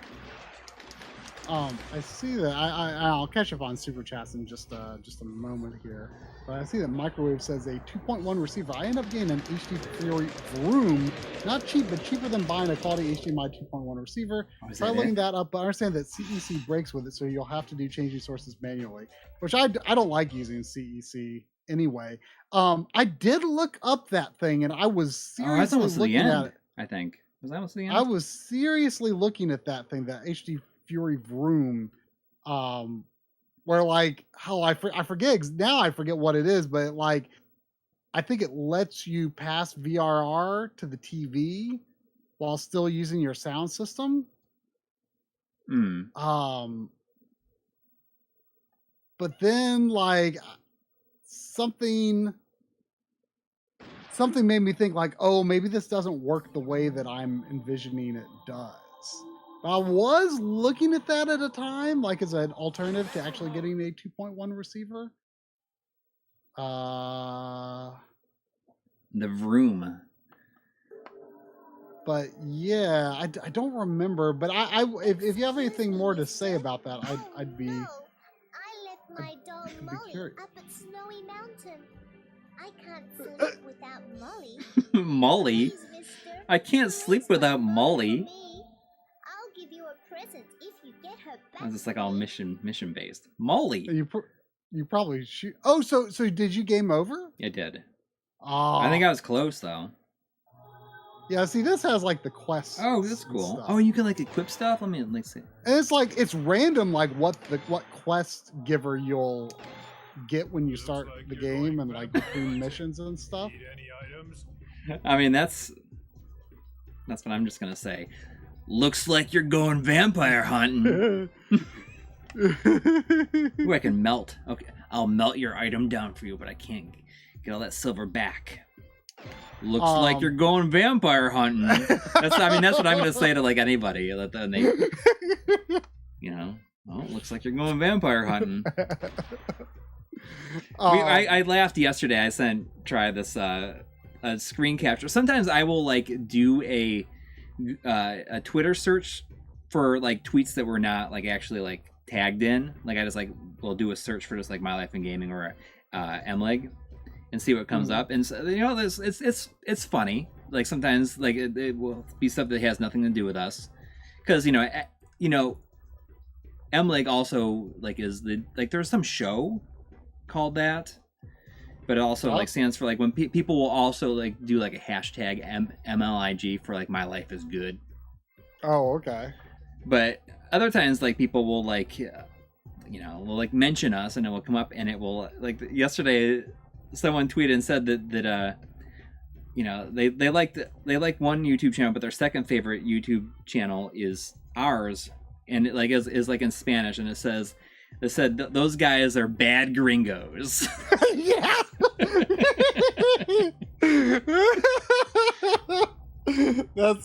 I feel so honored to be a bad gringo. Yeah, really. You were like, we should start awesome... a side channel and call it Bad Gringos.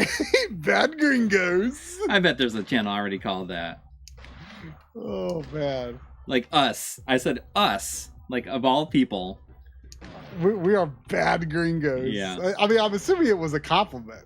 Like, oh, I think so. Yeah. Yeah, like bad dudes. Like exactly. It's like being bad dudes. Like maybe the Spanish name of bad dudes is bad gringos. It should be. All right.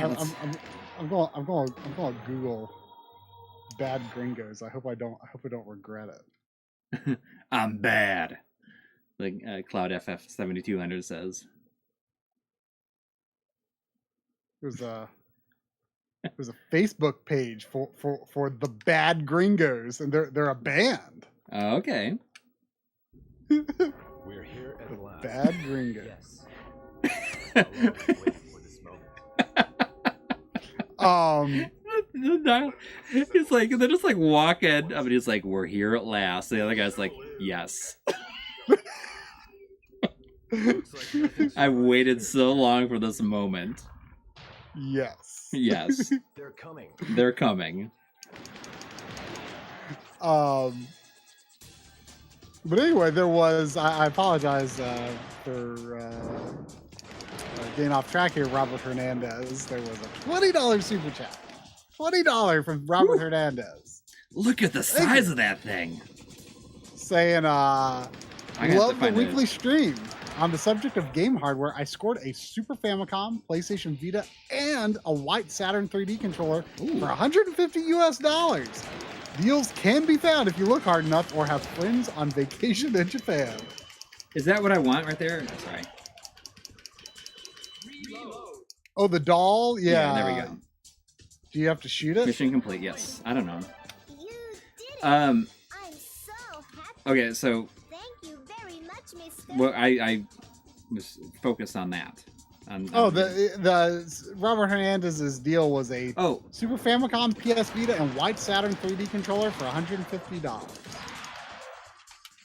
That's. I mean, I didn't even know they made white 3D controllers. I mean, that's a good deal for a Vita. Yeah.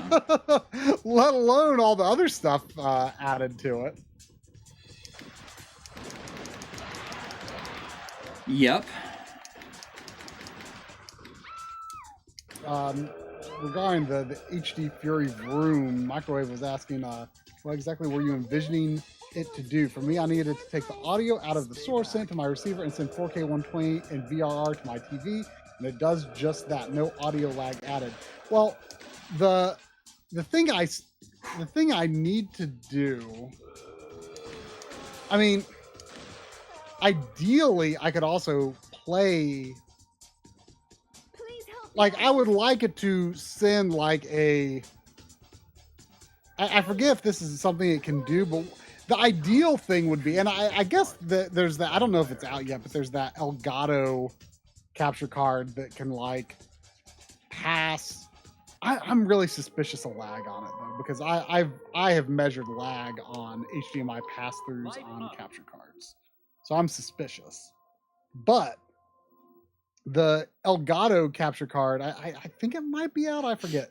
They can like pass through 4K 120 and VRR to a TV, while I believe capturing in like 1080p 60 or something like that, which would be fine for streams or like just everyday recording. Mm-hmm. I don't record 4K unless I have like a reason to. As might have been expected of a vampire Right. hunter.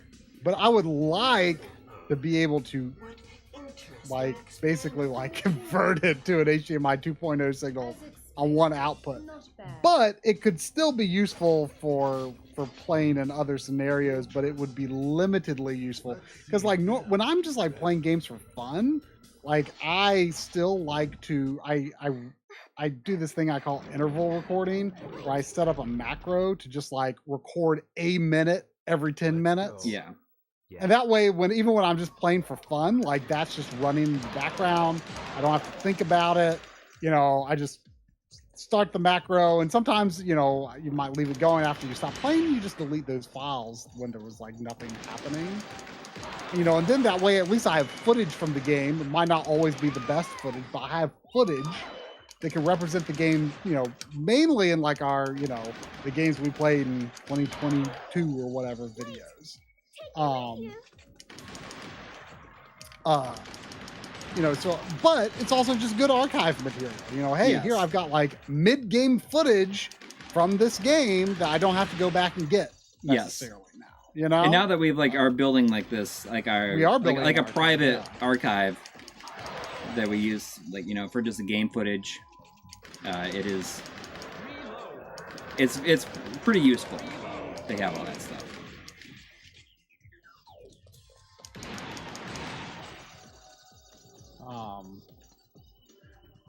But yeah, so that's what I'm.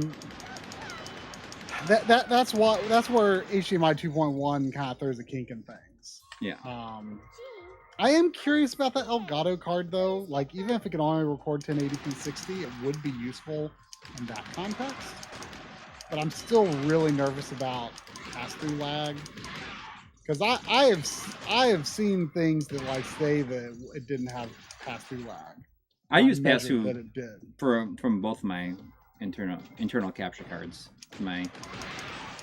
Is that what? Not to my main TV, but like on the TV I'm using. Like, over here. Yeah, yes. For that TV I wouldn't worry about, but for main TV I wouldn't want. Right. For that TV it's fine. But I mean, you can't use the pass-through unless your computer's on either, right? Wait, what? I think you have to have the computer on to use Yes, passive. yes. So that's another downside. Right. But yeah, it's definitely a device I looked into, but I can't remember what kind of made me be like, maybe not. I don't know. I'll look at it again, though. I'll look at it again, and I'll look at the Elgato thing. I mean, surely someone else is going to be making HDMI 2.1 capture cards soon, right? I don't know. But yeah, it's a mess right now. Yeah. Like, if you want to actually use HDMI 2.1 features while recording, it's a mess. Although, you know, the 1440p PS5 mode that's going to be coming, like, to the, you know, it's not released in, like, mainstream firmware yet, but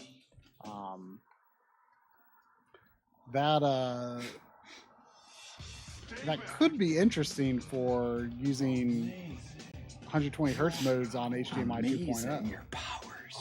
I'm guessing that the Magewell card might accept that. I'm not positive, but that would be pretty cool. I wanted to do that last week, and then I remembered, like, oh yeah, that's not actually. I can't use 1440p. I forgot that it wasn't in the release firmware yet. I just read about it. I don't understand why. Like, I could finish the mission, but I'm surprised the game just kept on going. I thought I would go back to the mission. Oh, I think you get your rewards after the level. Oh. Like, it's just like an added thing, but like the game is otherwise pretty normal, I think. I see. And you can probably work your way through it. Yeah. It's more of a story mode or something. You should add so you going vampire hunting to the soundboard. Yeah. There was another one I also was just thinking of that I need to put on there.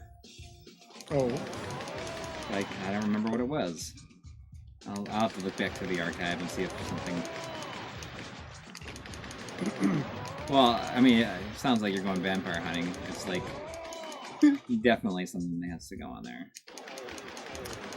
There was a $7 super chat from Mega X6. Oh, thank you. It's upgraded to X7. Oh. Saying your Sunday streams are always a great way to start my work week. HCG was talking about his favorite Happy Console game. I Yes. was talking about his favorite console today. What would you consider yours? What was his favorite console? Yeah, Unless, I'd be curious what he has his favorite. like, You know, he's a there's big a long time. Dreamcast- Like, he's a big Dreamcast guy, right? I mean, he's like a big everything. No. You know, like there was a time where I probably would have said Super Nintendo, but I feel like as time goes on, I'm becoming more and more just like I like the Genesis the most. I think Genesis might be my favorite system. I feel that Super Nintendo is the most essential system. Like, it. Yeah. You know. I mean, feel like, but that's the thing. It's like I now, like, as time goes on too, I see like Butch Deadlift says his old one was PlayStation. Like, I've been thinking about that a lot. Like, you know, like PlayStation is like PlayStation really good. It's like definitely one of my favorites PS1 too. and PS2 have amazing libraries. Yeah. I feel like Super Nintendo would be my, you know, desert island console, you know. Yeah. But I think NES NES is my favorite console. Like, I feel like NES would be less entertaining for like if it was your only console. Yeah. If it was your only choice. I feel like I wouldn't pick NES, but since it's not my only choice, like I really like NES. I like the aesthetic of the NES itself. I like the aesthetic of the games. I like the simple 2-button design that, the games had to adhere to. I mean, you know, you talk about how great 2-button design is in Klonoa on PS1, and that's something that I respect, that streamlined design, even when you have access to more buttons, but it's forced on NES. You know, the games have to be designed around, like, you know, what can you do with these 2 buttons and a D-pad? See, it just keeps on going. Like, I don't start and select. I really appreciate that streamlined design that NES games have. I like NES games a lot. You know, just a few weeks ago, Drum and I played through Guardian Legend simultaneously. It's a 1-player game, but you know, we streamed it on the backlog restream, and you know, we just put both of our feeds there and kind of helped each other out as we discovered things. And I feel like that is the best new to me NES game that I've played in a few years. Like it really impressed me. Like, it was just a really, really good game. Really just an excellent balance of action and exploration and a great sense of discovery. It was excellent. Just excellent. And I love NES games like that. And I guess I just find it so easy for me to be impressed by NES games in that sense. It's like, oh wow, like they made a game like this on NES. Like, that's actually really impressive that like it did all of these things on NES, you know? I mean, the same could be said for any retro system. Wow, they pulled this off on PlayStation. They pulled this off on the Genesis. But like the NES is just like, man, I love NES games. What can I say?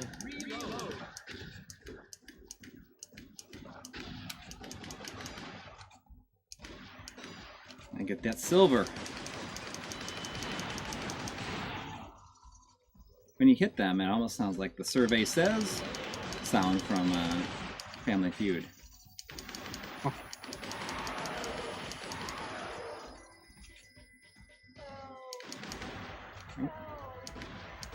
Got saved you that time.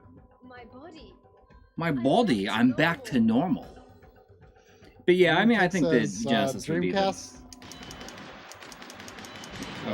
Lunatic says that Dreamcast will always be the best console to me, way ahead of its time, and great games. I mean, Dreamcast, it always amazes me that it's like technically a 1998 console. Like, it came out like the same month as Ocarina of Time, if you count the Japanese release of the console, which is just mind-blowing.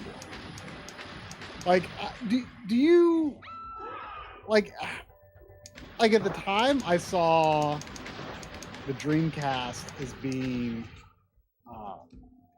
like the first of the next generation? Yeah, because Sega already had, you know, the Saturn that generation. But like in retrospect, I kind of look at it as more like almost an extension of like the N64 PS1 generation. Like, I feel like the look of it kind of feels like, come on, it doesn't feel any more believable. I don't care if they're half vampire. It's pretty good. Like, I don't know, like it feels like a super enhanced N64 in some way to me, more so than like a PlayStation 2. And I don't mean that in a negative way by any means. Like, it is a console. Well, I guess what I mean by that is it is a console with a unique flavor. It's just the games, the look, the vibe of the stuff that's on it is just it's a weird system, and that's what I like about it.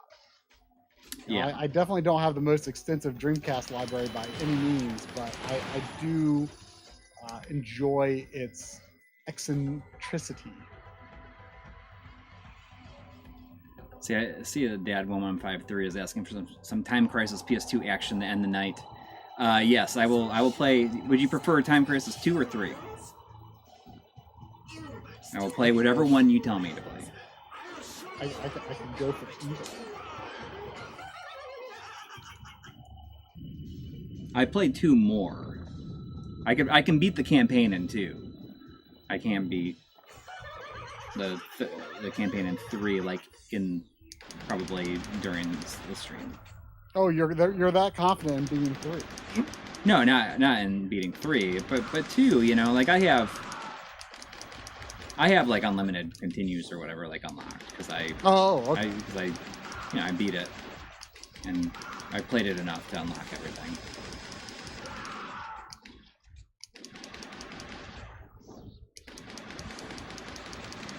You know, like I never finished Project Titan. It was a lot easier. I made it really far in the few times that I played it. I've made it really far.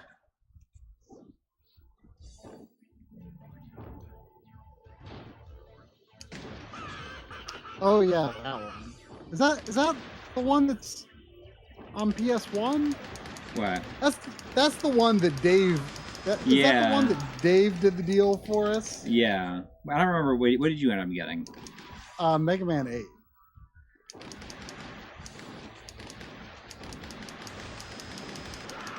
Like Project Titan was free, right? Basically, yeah.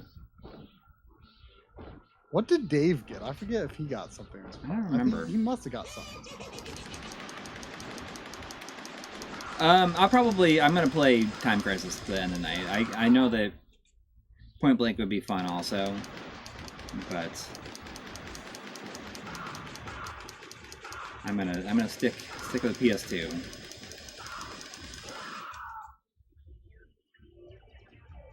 Oh, Dad 1153 says that you can pick it. Okay, I'll play 2. Yeah, since you got those continues on.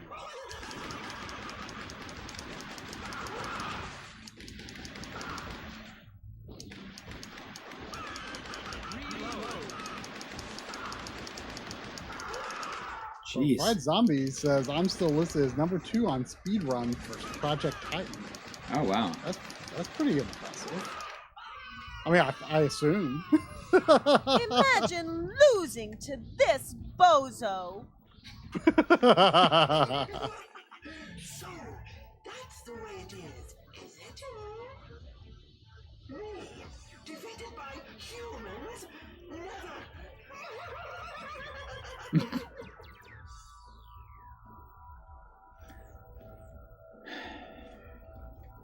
there we go. Well, I don't know. Zone 4 says it's not impressive at all. I mean, It's definitely. It seemed a lot easier than the first one is. The first one, like the first one's not that tough until the last level. Last level is really tough in the first one. I've still never played it. I have it. I got it a couple of. I got it probably like maybe 2 years ago.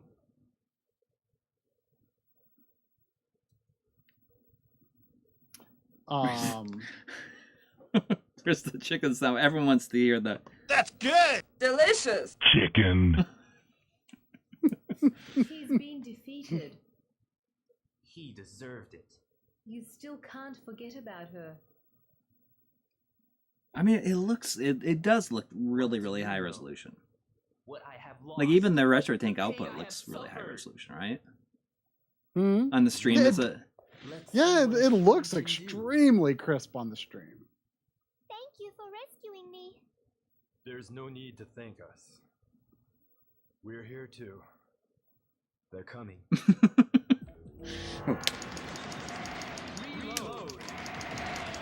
I mean, I feel like I'm moving a lot further into the game this time, but I don't know. You like, got this far? Yeah, I feel like I'm surprised it doesn't take me out to like the shop to like get stuff, or does it only do that when you game over? Like you buy more continues and stuff like that. Oh, maybe that's it. I mean, when I die, is there a menu option like between stages that you're ignoring? No. So when I die, I'll game over and see what happens.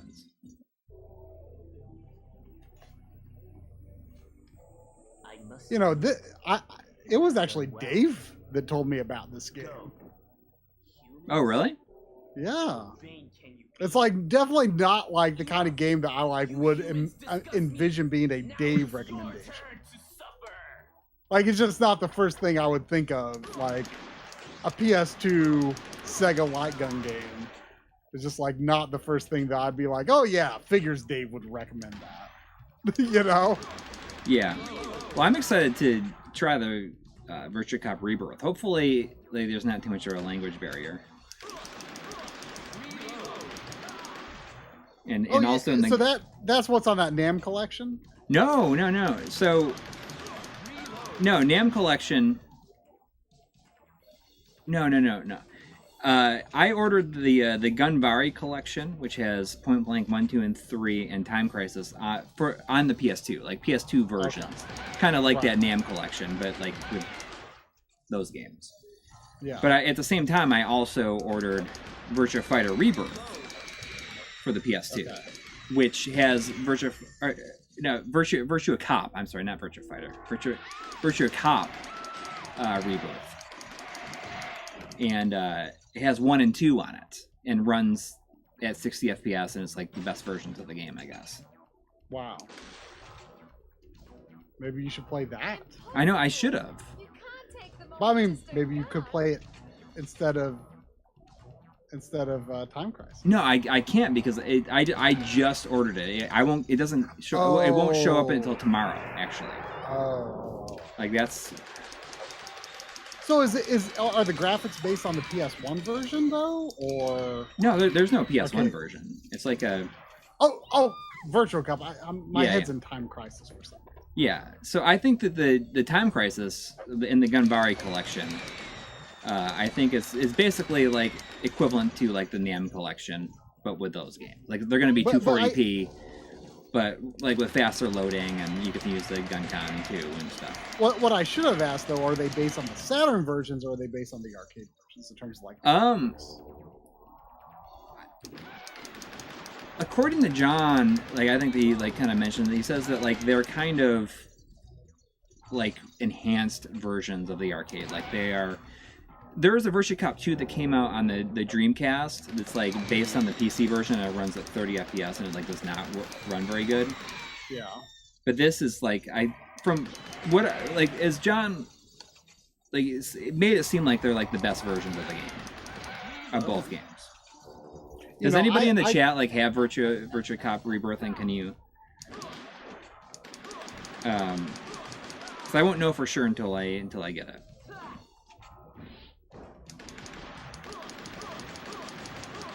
Oh come on!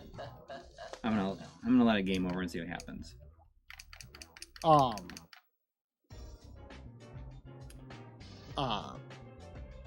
I was going to actually stream Virtual Cop a few weeks ago. Oh really? But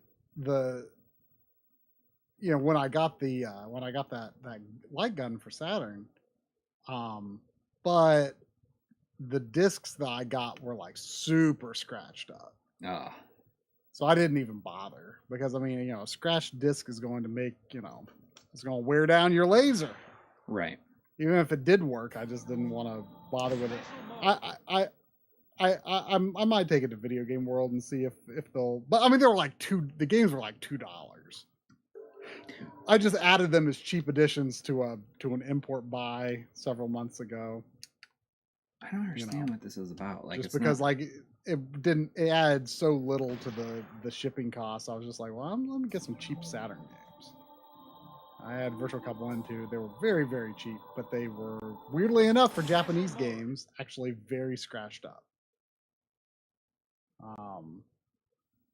So I don't understand what special mode is. Like, just goes into the game. Well, maybe you would have, like, if you hadn't quit. Below the cliffs at Snowy Mountain. Oh, here we go. It's just like another mission. It's a. She's like, can you please get some nuts for me? Can you, you'll get back in here and be like, here's these nuts. But the maybe if you game over it would have like you could have saved like your what you have acquired. You know what I mean? I don't remember exactly. Well, there was $1.99 from Madonna Sheehy. Thank you. saying, any early thoughts yet on Halloween season streams? Well, if you Oh. like Halloween streams, you should watch the Backloggery streams on Twitch. Those are the streams that I do on Mondays. Although, I mean, And we can do some. We should do one Oh, sure. at least. We usually. I mean, Oh, sure.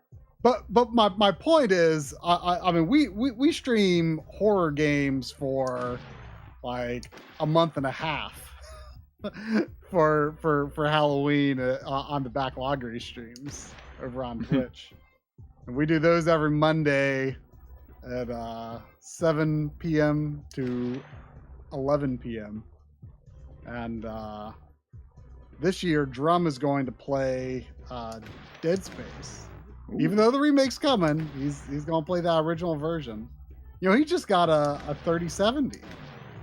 Oh.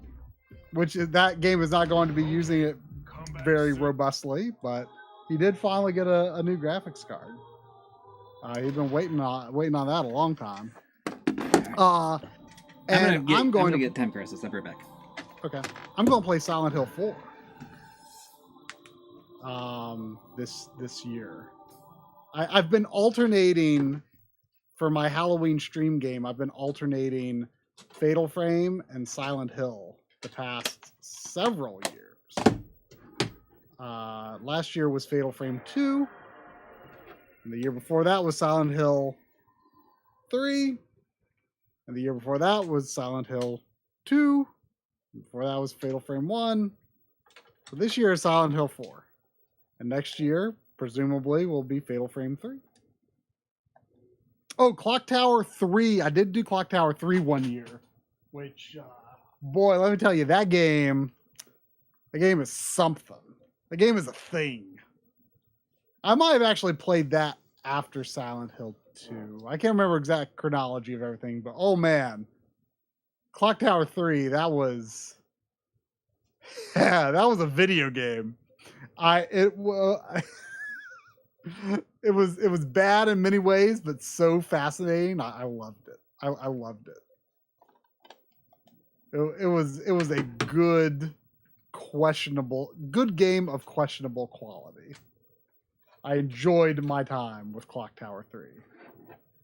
I'm glad I got it when I did too, because it was like $30 or less, like not that many years ago when I got it. It was quite expensive. Yeah,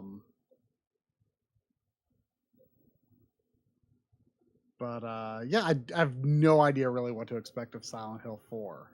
Like, you don't really hear people talk about the games after 3 that much. So, no, I don't know if that's a bad sign, but I'm going. Oh, there's Brittany's dance beat. Look at that. Look at how they had the ability to make 3D save icons, and they just make this like little token thing in the shape of Brittany with the words Brittany. Yeah, Fatal Frame 2 was amazing. That was last year in the games we played in 2021, I considered that my favorite new to me game of 2021. Wait, like, what was Brittany's dance beat was? No, Fatal Frame 2. I consider that my favorite game that I played in 2021 that was not released in 2020. It was really, really good. Fatal Frame 1 was also great. I think Fatal Frame 2 tends to be the fan favorite. But both are excellent. Oh, Elk Plays and Paint says, I play all of the House of the Dead games I've got every October. We have successfully completed a that is an excellent tradition that I support. Time Crisis 2.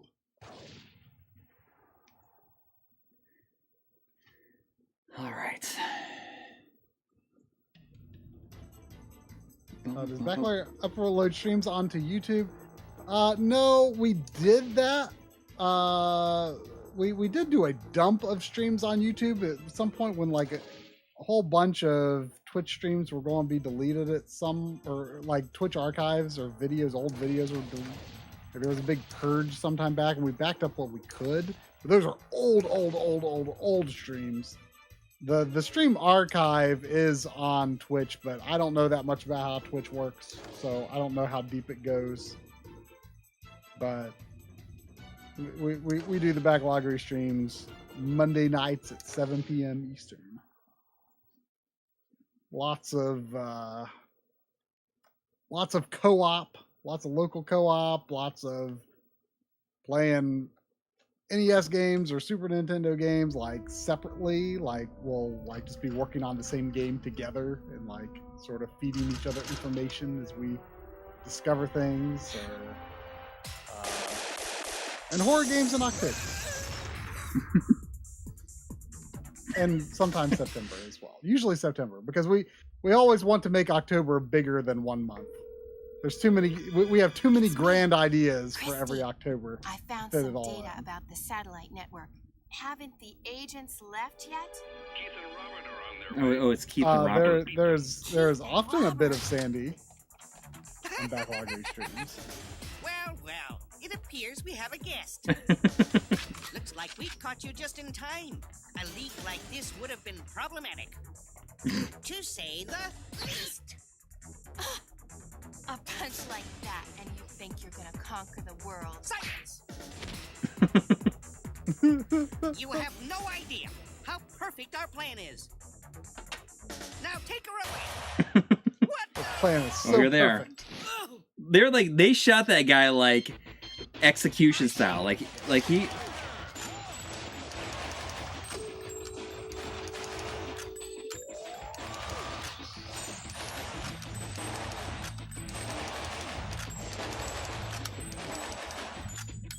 I mean, I think this might be the best one. I like the third one a lot, but I think the third one has a lot of variety in it. But I think this might be just the best one. This one's a little more sort of just pure action. Yeah. The second one has a little more mechanical complexity. The third one has a little more mechanical complexity. When that glass shatters right there, it seems very next gen. They all feel like they're individual pieces. Like, you know, like it's what? Not just like when you shoot the glass. Oh, that does look.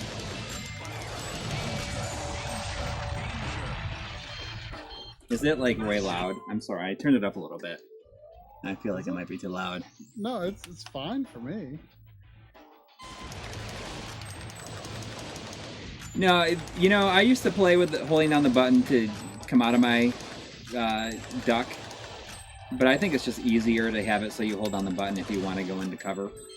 It's just easier on your, I don't know, just like on your hands. Oh, Right here, like watch the glass. It just seems really advanced. And like you like see it like actually like break apart, you know? It's not. You see it like it like radiates out and cracks and then it's matte. Like I mean I think they're just swapping textures, but it's still But the way that it's animated, yeah, it makes it look. Yeah. There's a $2 super chat from Super J-Man 991 just saying, "Happy Sunday, y'all." Heck yeah. Sunday. I woke up thinking it was Saturday. Yeah. That sounds like last week. I got a similar situation.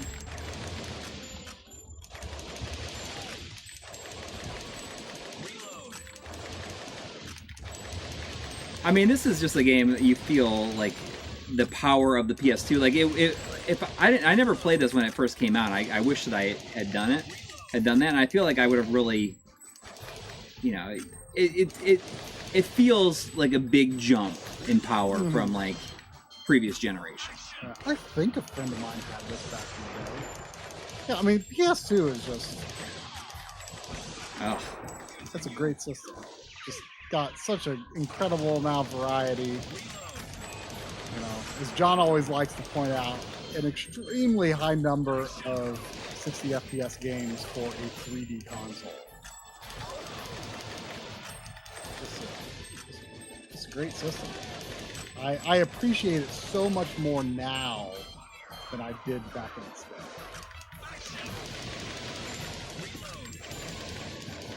I need to get Dino Stalker. You know, I bought it once, and I think that... I bought it once as well, and I don't have it anymore. It was not good. I wanted it to be good.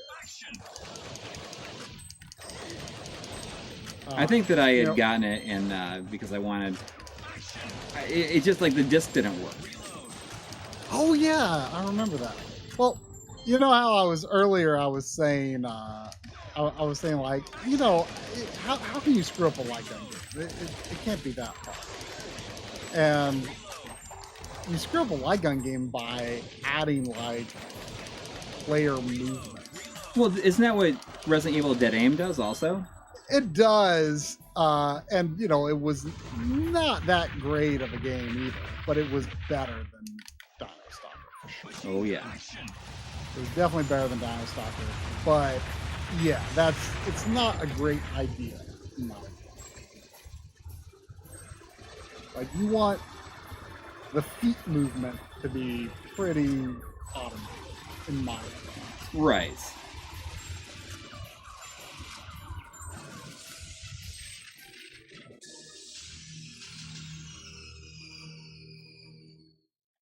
Like, even if you came up with a pretty good control scheme, I think it's just a flawed idea. Yeah.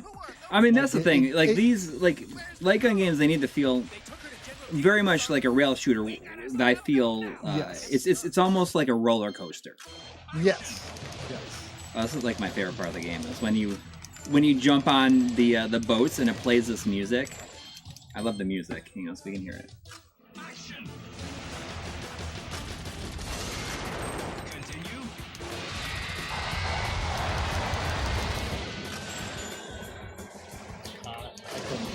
It's just kind of like some butt rock.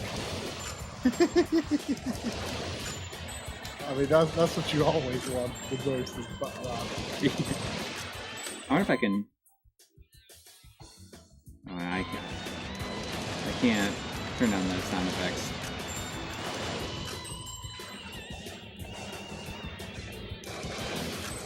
What's cool though, I mean, when you consider that you can do like the link system and the other player like goes on a different path. Like, that's impressive.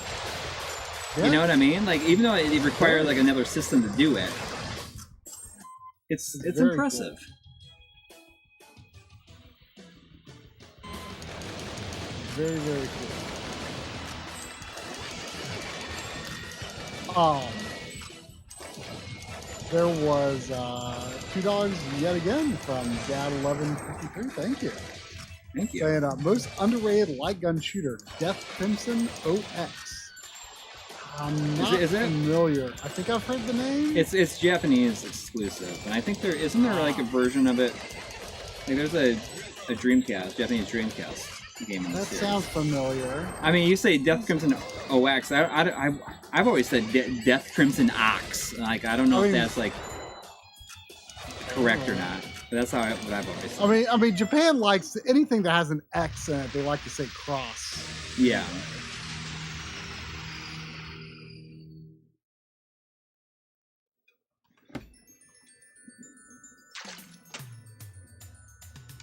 I knew it. These it's Robert and Robert and Keith. Is that their names? And they're moving it by train. We better get going. Is it different characters? Like, the main characters never come back in these games, right? Yeah. I mean, they might... I think that they appear, like, in other roles, but I don't think you'd ever play as them. Mm. Like, remember the characters in Time Crisis 4? They just look like the biggest jerks ever. I had booted up Final Fantasy 13 yesterday. It got me thinking about, like, is Snow like the douchiest looking Final Fantasy character that you play. I mean, he's not. I mean, he's like the opposite of that. Though. I know, mean, but like character. looking. I mean, I don't know if I can like name like a.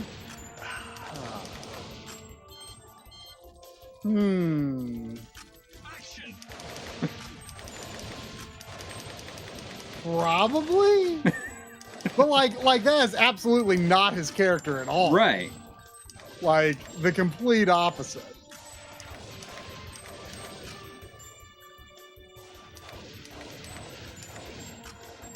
I don't know, Mr. Dots thinks that most FF characters are douchey looking.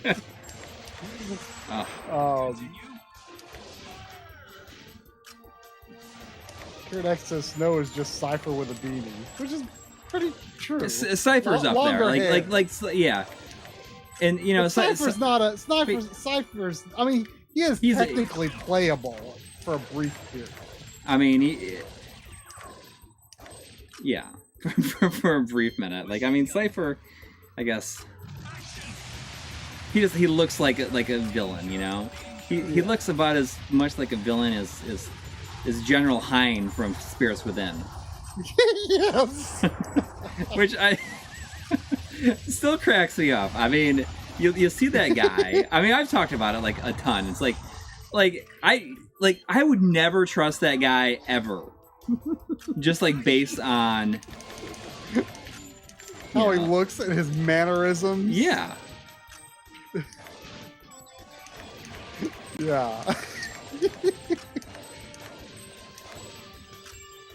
Look, you can shoot the glass from back here too, and it still does it. Alex Gavin says Final Fantasy lost its magic when they introduced voice acting, and like I definitely miss the era of like the mystery of like how do you say this name, you know, you know, this place or this character, like how do you say that? Like, you know, we all had our weird ways of saying that. Oh.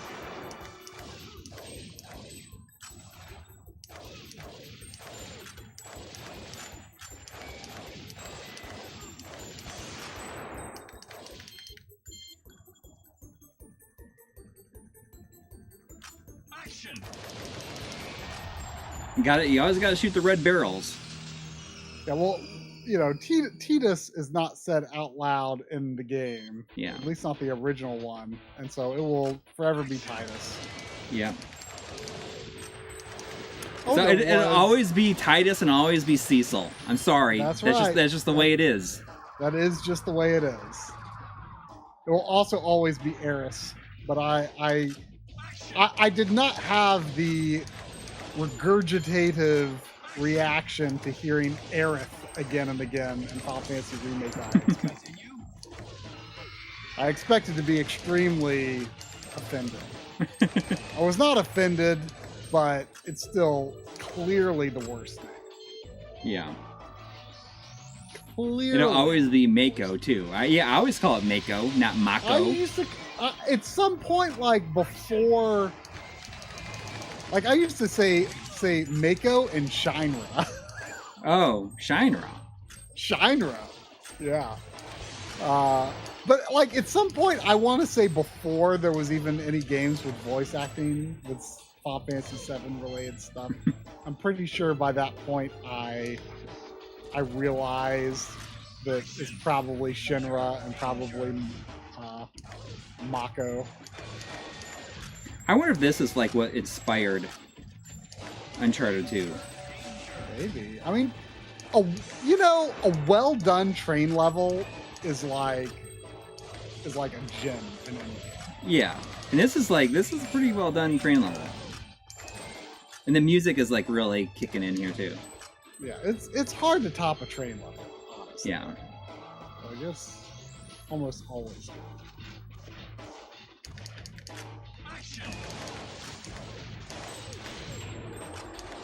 Ooh, he's just popping his head up. There was a $5 super chat from the Gaming Nostalgist. Thank you. Saying, seeing this makes me want to hook up my PS2 again for light gun use. Yeah, man. Heck yeah, you should. I mean, You should hook up your you know, PS2 for a lot of reasons. it is like, if you haven't played one in a long time, it's easy to forget just like how good they can be. Yeah. How satisfying like it can be to play on. You know, you look at this and it's just like, it's just really fun. Yeah. You know, and it's like, it's, especially this one, it's just such a short and focused experience. It's hard to go, Nice try, boys. hard to go wrong. Jobs to protect this satellite. It's time for you to say goodbye. Action.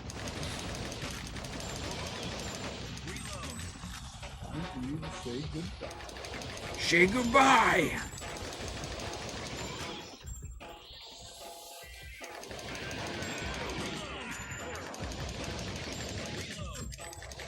I mean, this guy. Oh, look what he's gonna do!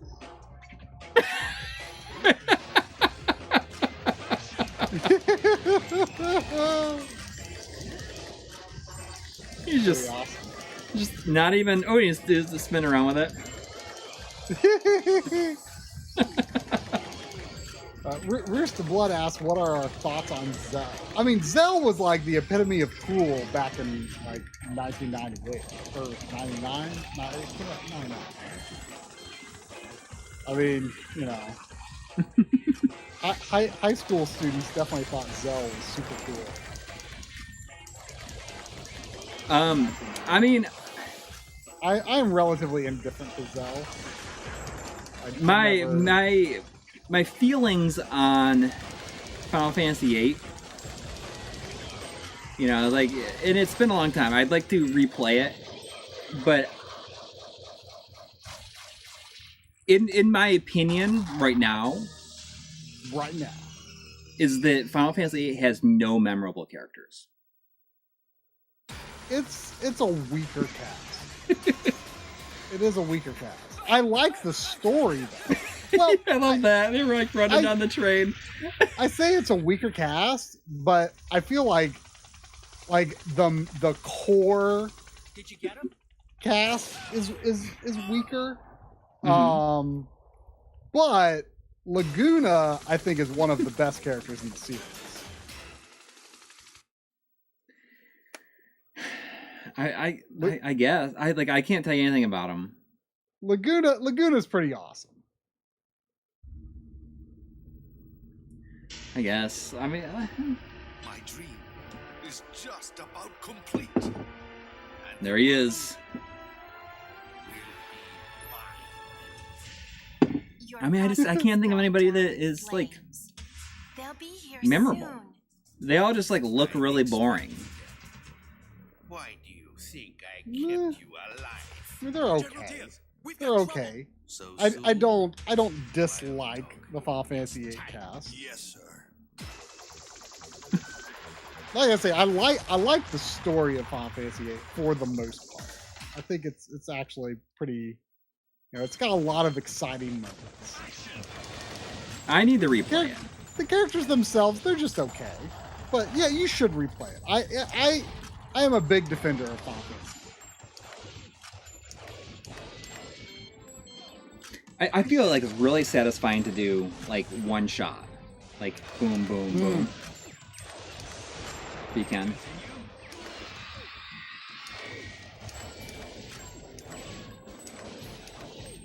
You know, go for that true accuracy instead of just like unloading.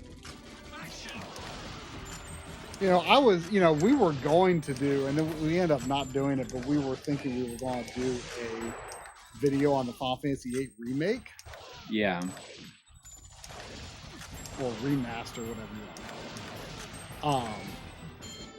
And to prep for that, I played through all of Disc 1 in one day. And that was a really good time. I had a good time that day, you know, I gotta admit.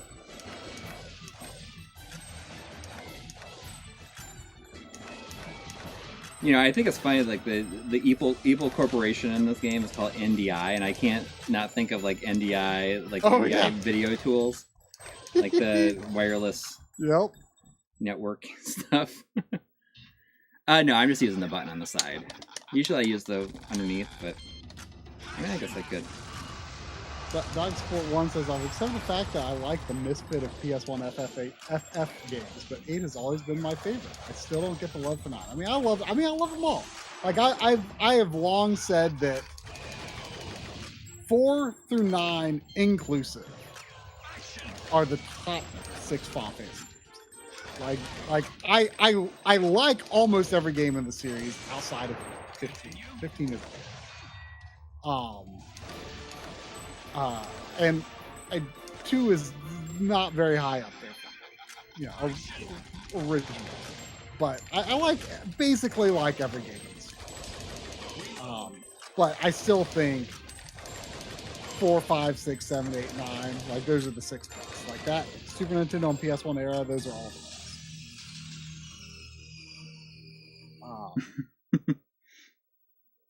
But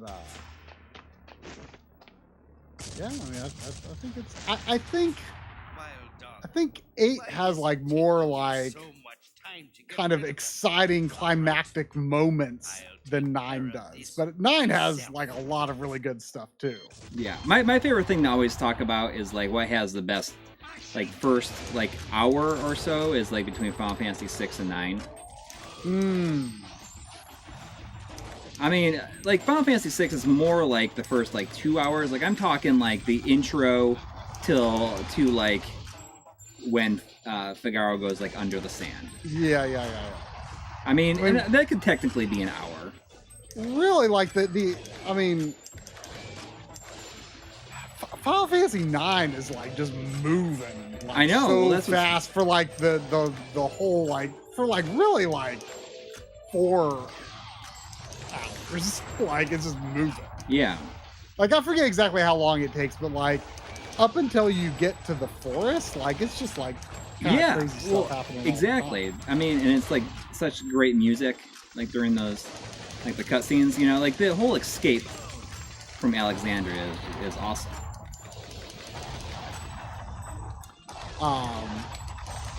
There was a $5 super chat yet again from the Gaming Nostalgist. Thank you. Saying thoughts on the Oddworld series or Skull Monkeys, their favorites of mine. I'm not familiar with Skull Monkeys. I've only Skull played... Monkeys is like claymation. Oh, okay. I've in terms of Oddworld games that I've like actually properly played through. I've only I'll wait until the cutscene is over. Oh, wild dog. I've only played New and Tasty of Oddworld, but I have Munch's Odyssey, Stranger's Wrath, and what's the new one called? Soulstorm. I have those. And I did like Blue and Tasty. I did like it. I just haven't gotten around to the others yet.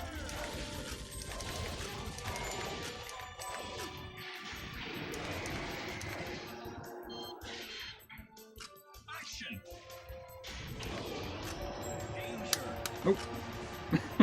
Danger. I'm like totally hitting her.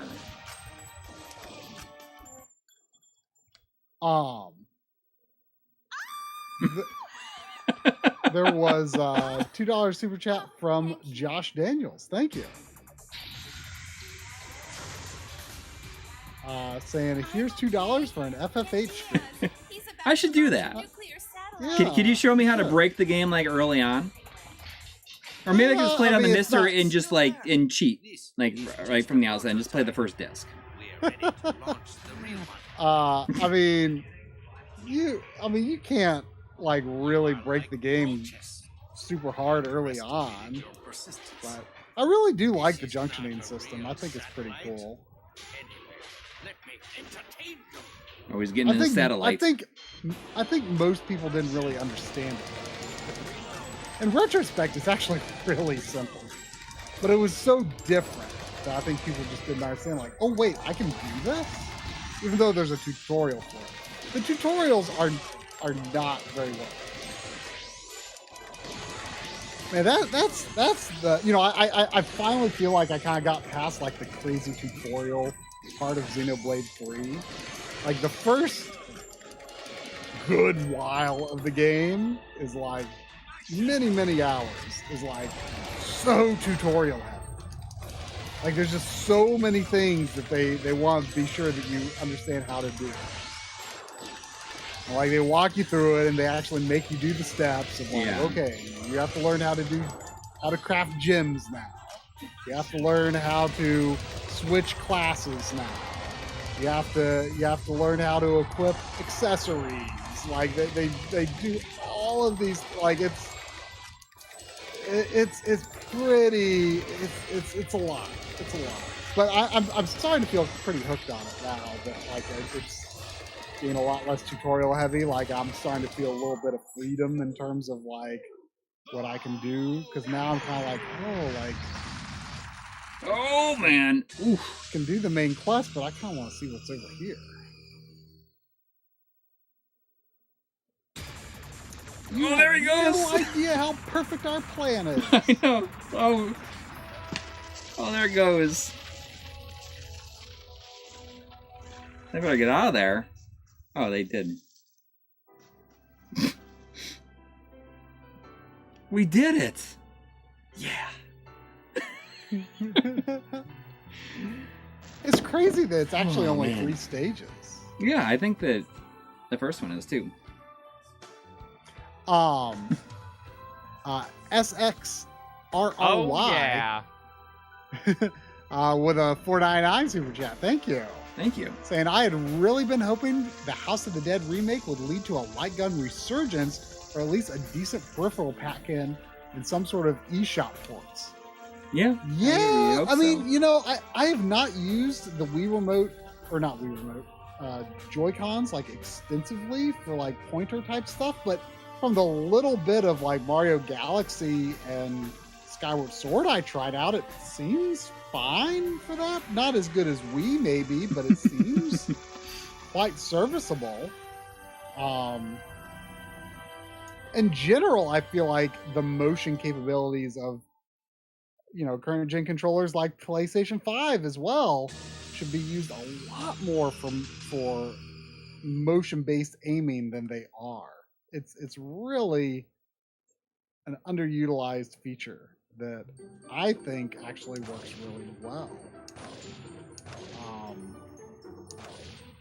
Yeah, I'll do the third one. I'll do the third one for a little bit. I played the first level of the House of the Dead remake though, which is, I don't really have any experience with House of the Dead 1. I think I've only ever played 2 in the arcade. The House and of you know, the Dead. Outside of that, like I'd only really played 2 at home as well. Stoner Demon, I don't have end game. I'm sorry. Like it's, I didn't even realize. I've seen that game a million times, like all over the place. I had no idea that it was a gun game until today, and I'm like, oh really? well, hopefully, I'm just like, it's super cheap, but I'm just like bidding on like a real cheap complete copy on eBay. Time Crisis 2. I did not know that it was a light gun game. I've seen it all over the place. No, let me switch games here.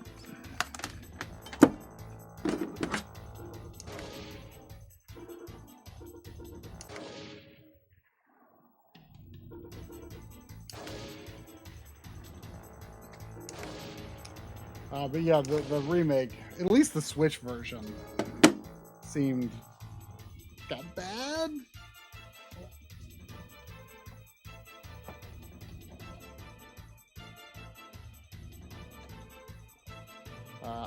I would be willing to give it another chance on, like, if there's a PlayStation physical version though, because that surely runs a lot better. But it does not look that good or run that good, but I don't know that much about the original version of the first House of the Dead.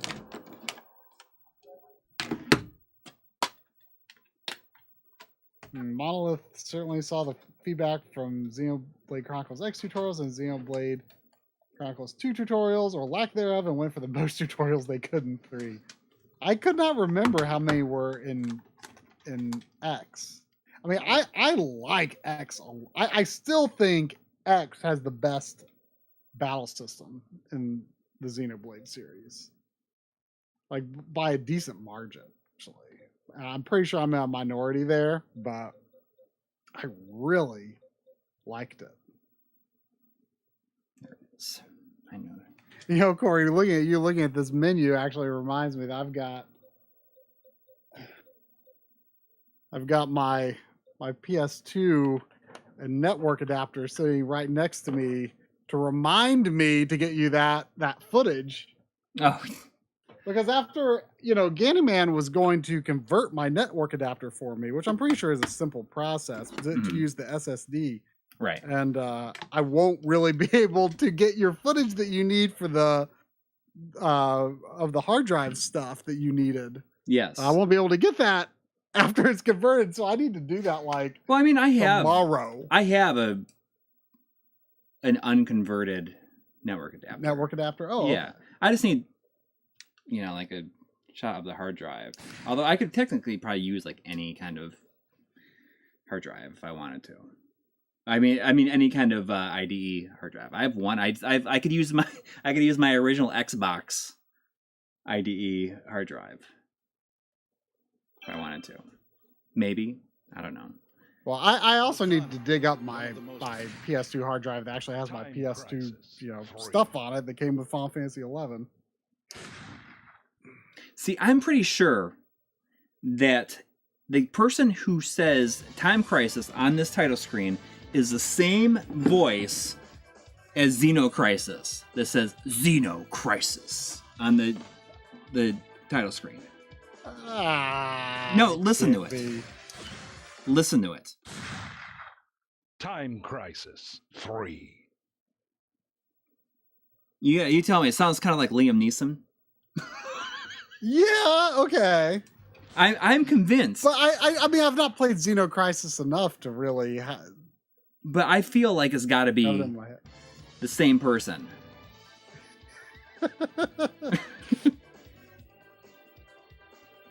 I should check out the crisis mission.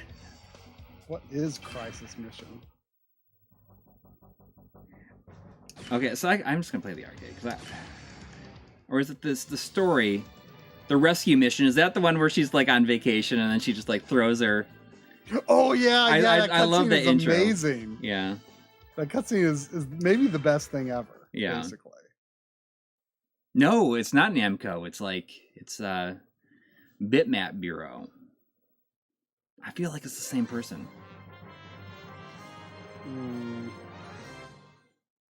Good evening. It's time for the 10 o'clock. I feel like that's going down the same rabbit hole that we went down, and supposedly we're wrong about the Game Player's Game Tapes voice when people were like, "Oh, it's the guy that voices the Mass Effect 3 data logs." The codex. Like codex, yeah, we were convinced that it was the same person. And he denied it. Yeah. Preparing to use this site as a strategic base to advance onto Lucano. The United Nations is currently reviewing the possibility of deploying a Oh yeah, the PS3. We streamed. Me and my brother streamed Dead Storm Pirates. Yeah. Did we use the gun cons for that? I'm pretty sure that we did. I think you did, yeah. Because it was like right after you finished this episode, wasn't it? No, it was just like when he was here. Oh. Daniel Winston and Jake Hernandez. Second in command, Hernandez, along with several Lucano soldiers, and have called. You're in a gunfight. Just the character design of Jake Hernandez kills me. Oh no, that's the intro here. What's going on? We have an intruder. The Lucano troops. Oh, did it? Hey, what happened? Oh no, it's the second level, I think, when it happens. Oh, okay. There she is.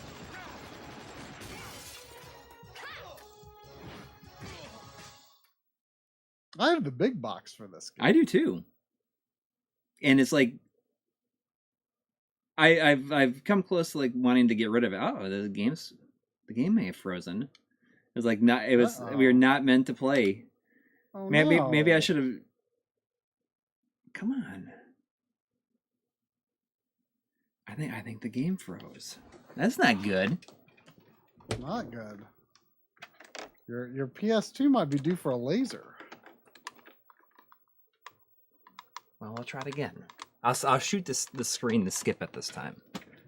Ouch. JJ Garcia says, "Hey Corey, you mentioned a few weeks ago you wanted to lose 25 pounds. I'm curious how it's going." It's going good. Let me see. We'll be sure to wreck that while we're in Connecticut.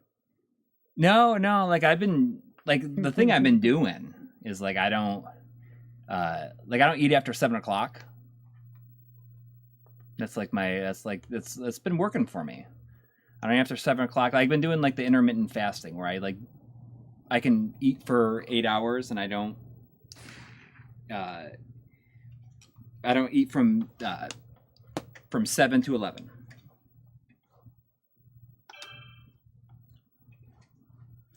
But it's going good. I since I've been doing it, I've lost I think This morning, 12 pounds, 11 pounds, 12 pounds. So that's good. Yeah, that is good.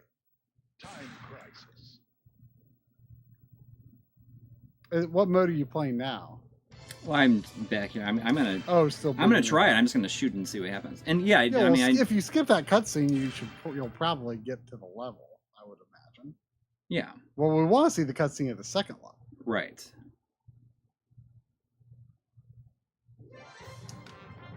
Come on. Good evening. It's time for the 10 o'clock news. Oh, here we go. Yep. What I like in this one, it has like the combo. Oh, that's right. It has the. I forgot it has like the different guns. Yeah, that's what's more complicated about it. Which I mean that's not that complicated. It's definitely a more complicated one than 2 for sure. How do I forgot how to? Oh, that's right. How you do it. I go in the cover and then I shoot while I'm in cover. I'm gonna run out of time. Oh, there we go. Shotgun.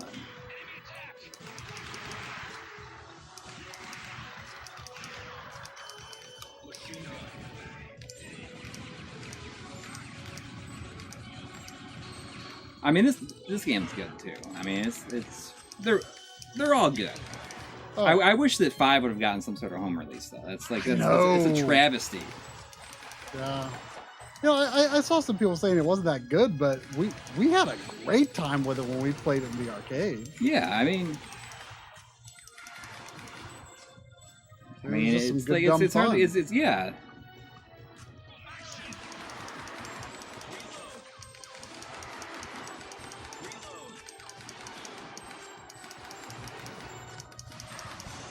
I mean, I should probably revisit 4 again because, like, I felt like 4 was like not that great either, but it does have some cool parts to it. Like, now that I have that move gun, I should try the arcade version that's included with the Dead Storm Pirates. Yeah.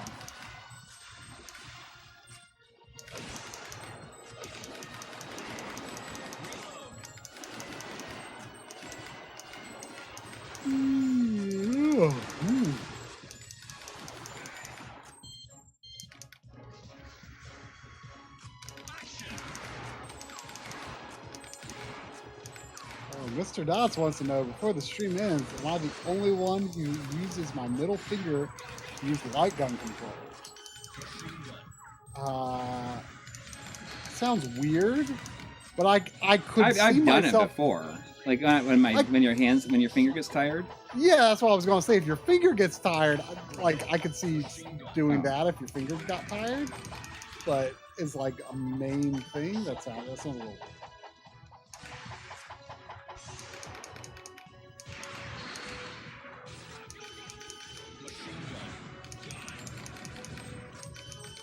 No, the only finger. Yeah, that's a little weird.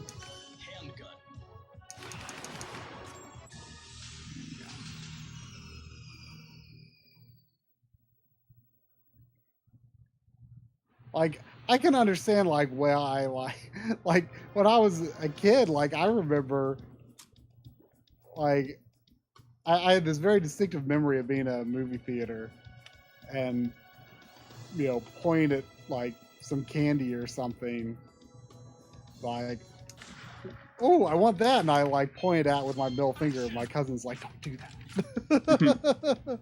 I'm like, why not?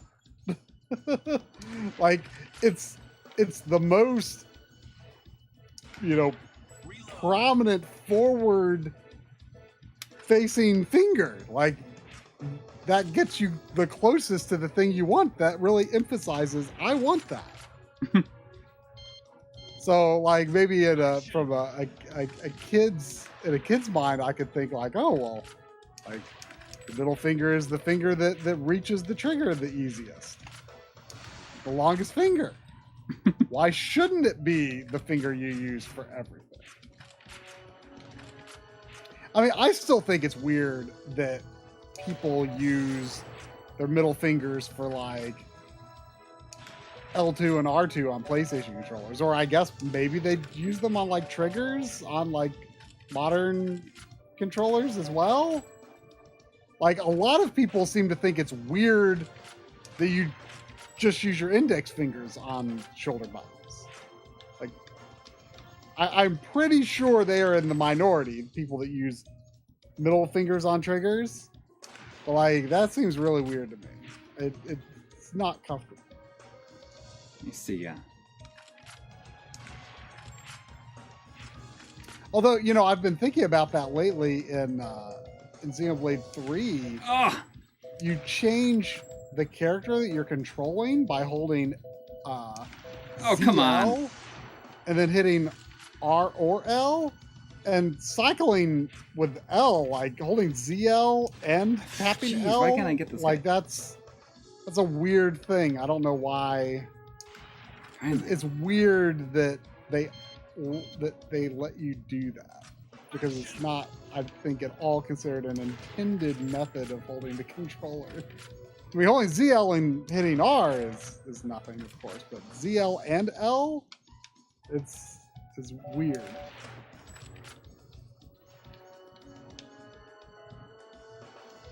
Yeah, Bartman wants to know how you're changing your aim here. Like, is there a D-pad component? Yeah. There's a D-pad on the back of the gun. I know, but I mean, is that how you're moving around you the can, screen? Yeah, you can. So you aim and then you can fine tune it with that. I see. But it also tracks like where it's you're pointing to zoom in.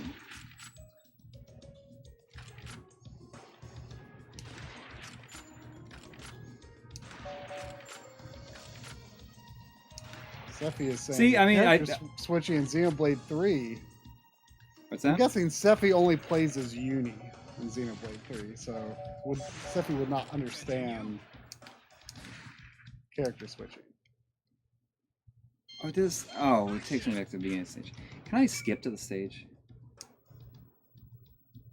Let me see if I can choose a different level.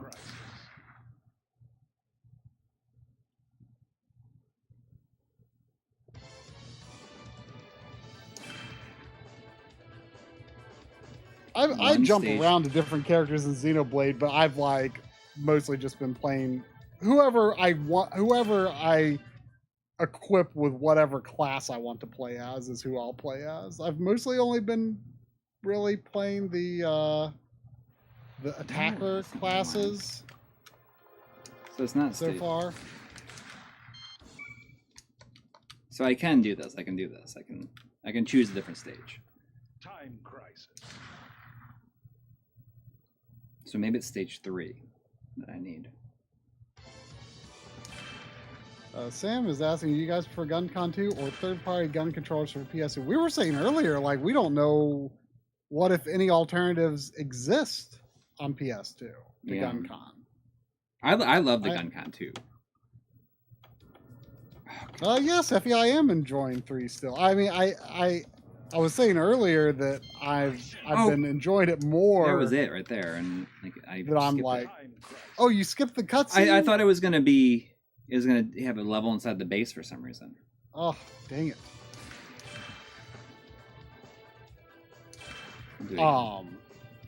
I'm definitely enjoying it a lot more that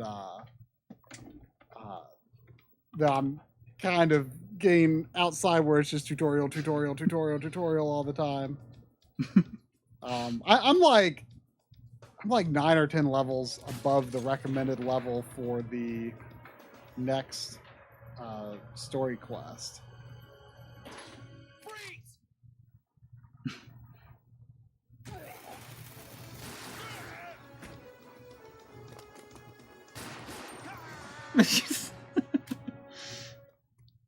So I thought for sure I was gonna have a level there. It's just funny that like the whole thing with these characters, like that are part of this team, is that they're just like really good with handguns. I mean, she's not part of the team, is she? What's really funny is that like she's like barely clothed, and then she's like then she becomes fully clothed. It's not like she's like taking up like a full like outfit. Well, I'm sure that was the intention of why this was. I mean, it's ridiculous, but I'm sure that it was intentionally hilarious. Yeah.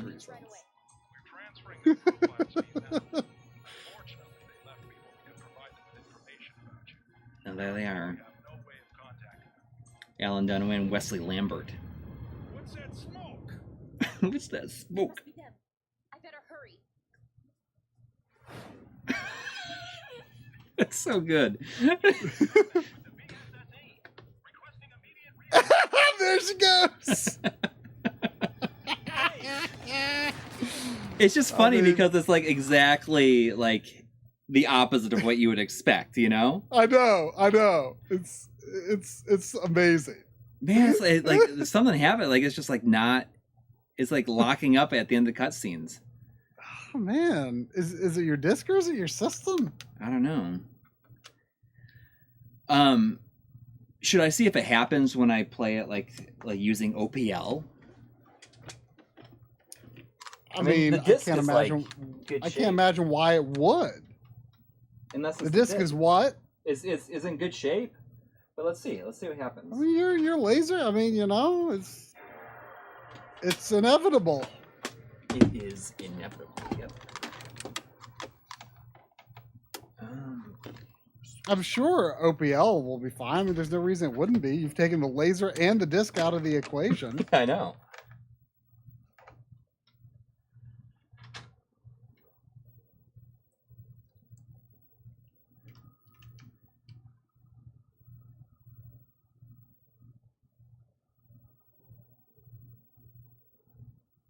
I mean, I don't, I don't think the PS2 is dead. That's not the thing. It's the laser. The hardware, I'm sure, is going to be quite good for quite a long time. Yeah. Maybe need a recap of the internal power supply, but the system itself, I think, is going to work for a very long time. It's just a question of the disk drive.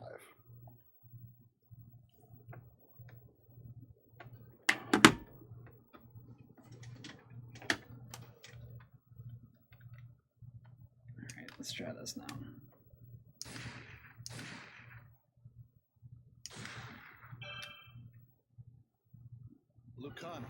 Lucano. Time Crisis.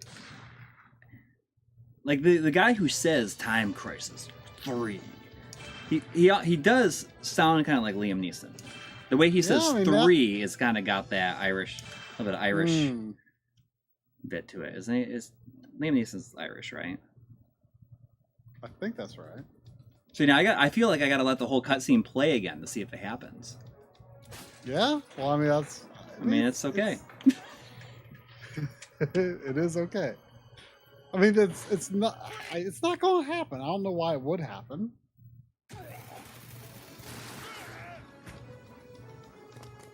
Did you rip your own disc for this? I think so, yeah. But I may not have. I don't know. I honestly can't tell you anymore. It's like the PS2. I like can't imagine it's not going.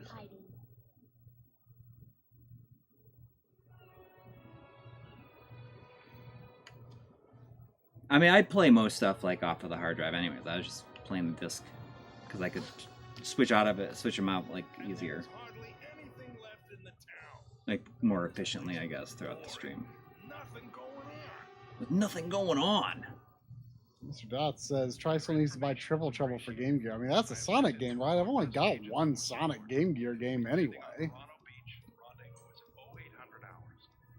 OPL is the same thing as the hard drive. It's just like OPL is like the name of the program that you can load. It's stuff. a lot better than the old HD loader for sure. Yes.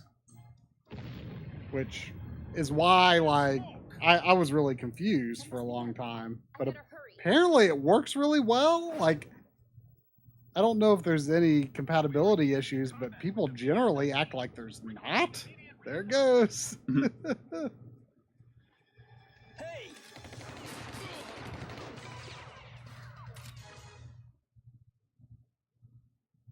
Is there anything different, like gameplay wise, about her levels? No, look at so it froze again. Really? Really? I wonder what it is. Like, what would be causing that? I don't know. Like, that is super strange. Like, you wouldn't think that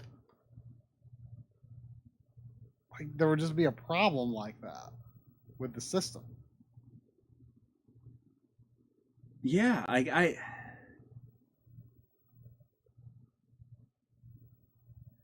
it's the 3500 or 35,000. It's like the one that's like considered like the best one. I mean, I don't think it's like overheating because it's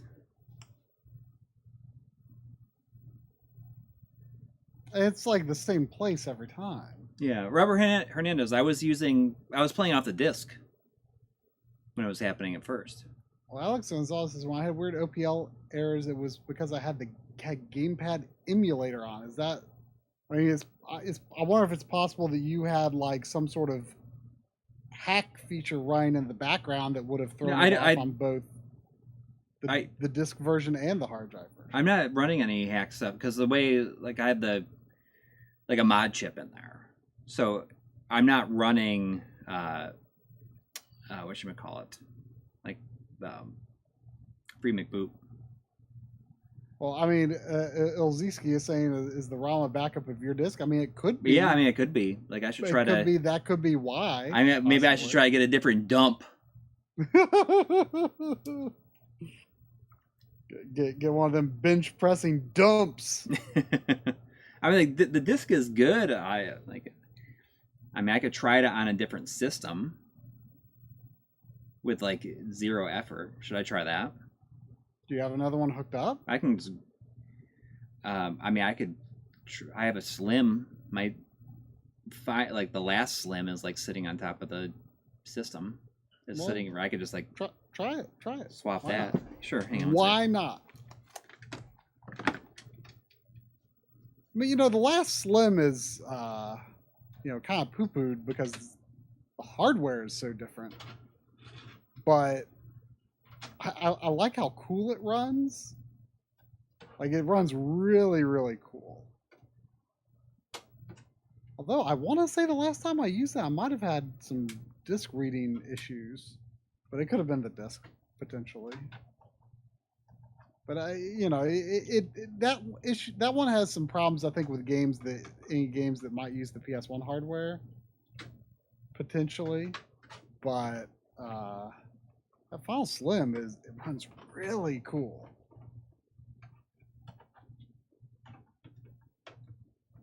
The early Slims run really hot.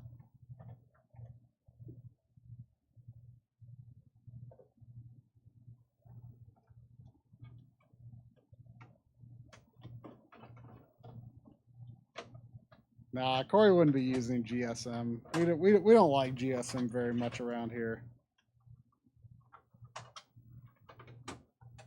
I do not find its effects to be very reliable.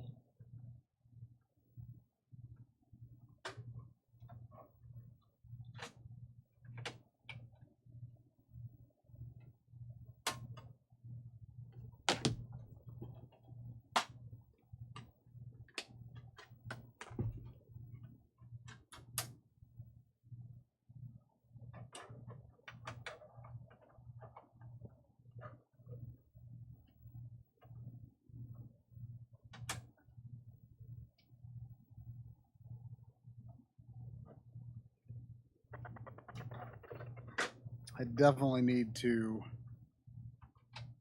probably get a new laser and a couple of PS2s.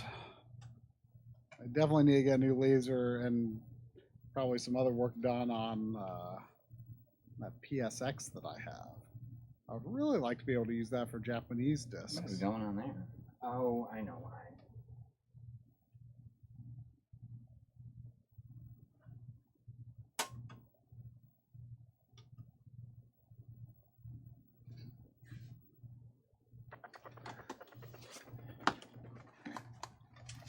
Ugh, I gotta see if I can make this work. Hang on.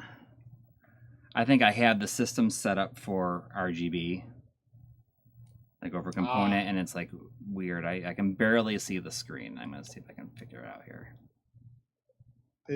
It's down. Yeah. Wait 2 seconds. Oh, here we go. Here. Yeah. There we go. What do we think of the 4K Gamer Pro? Is that like the upscaler thing that's like meant for Switch or something? Really quick, did you like? You're like, it's down. Wait 2 seconds. Is that like from the yeah, the video? Like, and you remember that? Well, not super good. I have actually brought up that video and watched that part a few times myself. I just remember it's down. Wait 2 seconds. Down, down, down.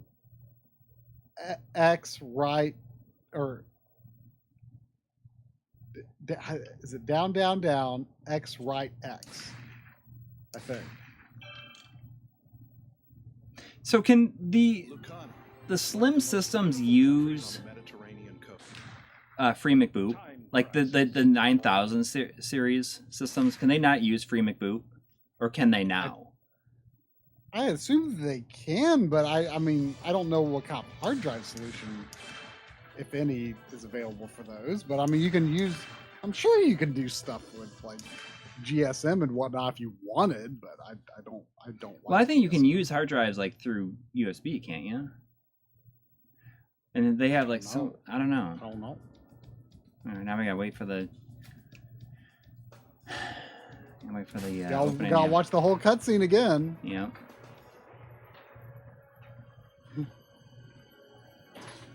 You're using the disc this time, of course, because Yeah. you're playing on the 9000 slot.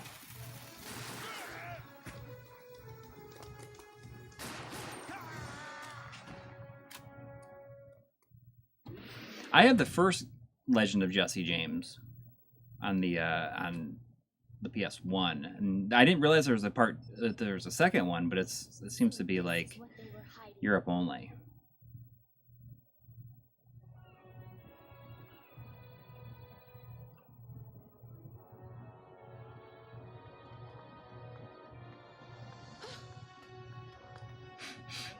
Someone says Mr. Mario's YouTube channel would be able to elaborate more with Free McBoot and Slim 9000. Yeah, that is a great channel. Helps Mr. Mario's like helped out like a whole bunch, like in terms of like when I first did my PSTV hacking and stuff. Yes, sir. I'll head for the beach right away. We're transferring their profiles to you now. Unfortunately, they left before we could provide them with information about Here we go. We're gonna see how this goes. What's that smoke? I better hurry. At least we got to watch this cutscene 3 times. Yes, yes. And then, like, the cloth that's there, it's like it's like a rectangular red cloth in her hand, which is like nothing. Like maybe she was wearing like a red scarf, maybe, but it worked. Interesting. What is wrong with that system then? I don't know. It's so strange.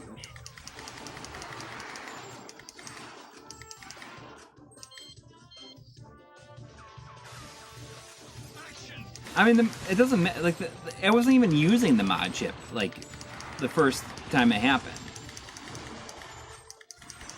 So I mean, I don't know. I'll have to. Someone said to try the compatibility modes with OPL, and like maybe that's what I'll try next. But remember, the first time it was not. Yeah, it was not using. It was off the disc. Yeah. Yeah, the only other thing that might make sense is if it was indeed a rip of your disc and there's just like a problem with that sector of the disc. Yeah, and the laser had a hard time. Like maybe I can. Maybe the laser ripped the disc incorrect. Yeah. I mean, if I did that, I would have ripped it with the HD loader.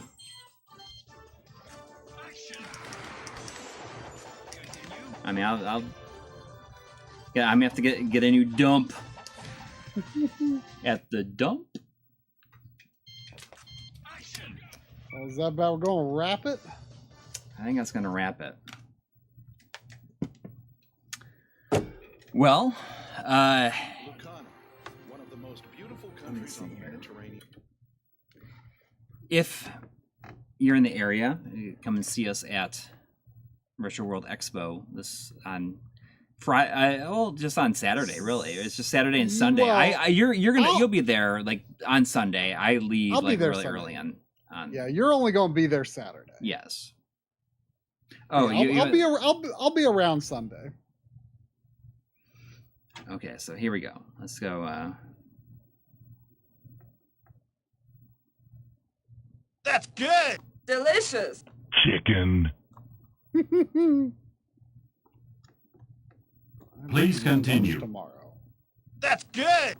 Delicious. Chicken. You did it. You did. You did do the delicious chicken. But yeah, it should be a lot of fun, and I'll stream next week. I'll find someone to stream with me, and who knows what we'll be in for. Who might be something you grab at the con. Maybe. Might not. What? It might not. Who knows? Well, this one has a wild fang as well, a wild dog and wild fang. Yeah, I mean they gotta up the ante. They gotta have two of them now. Thanks to everybody who donated tonight, and I hope everyone has a wonderful week. And yeah, have a good night and take care. Good night.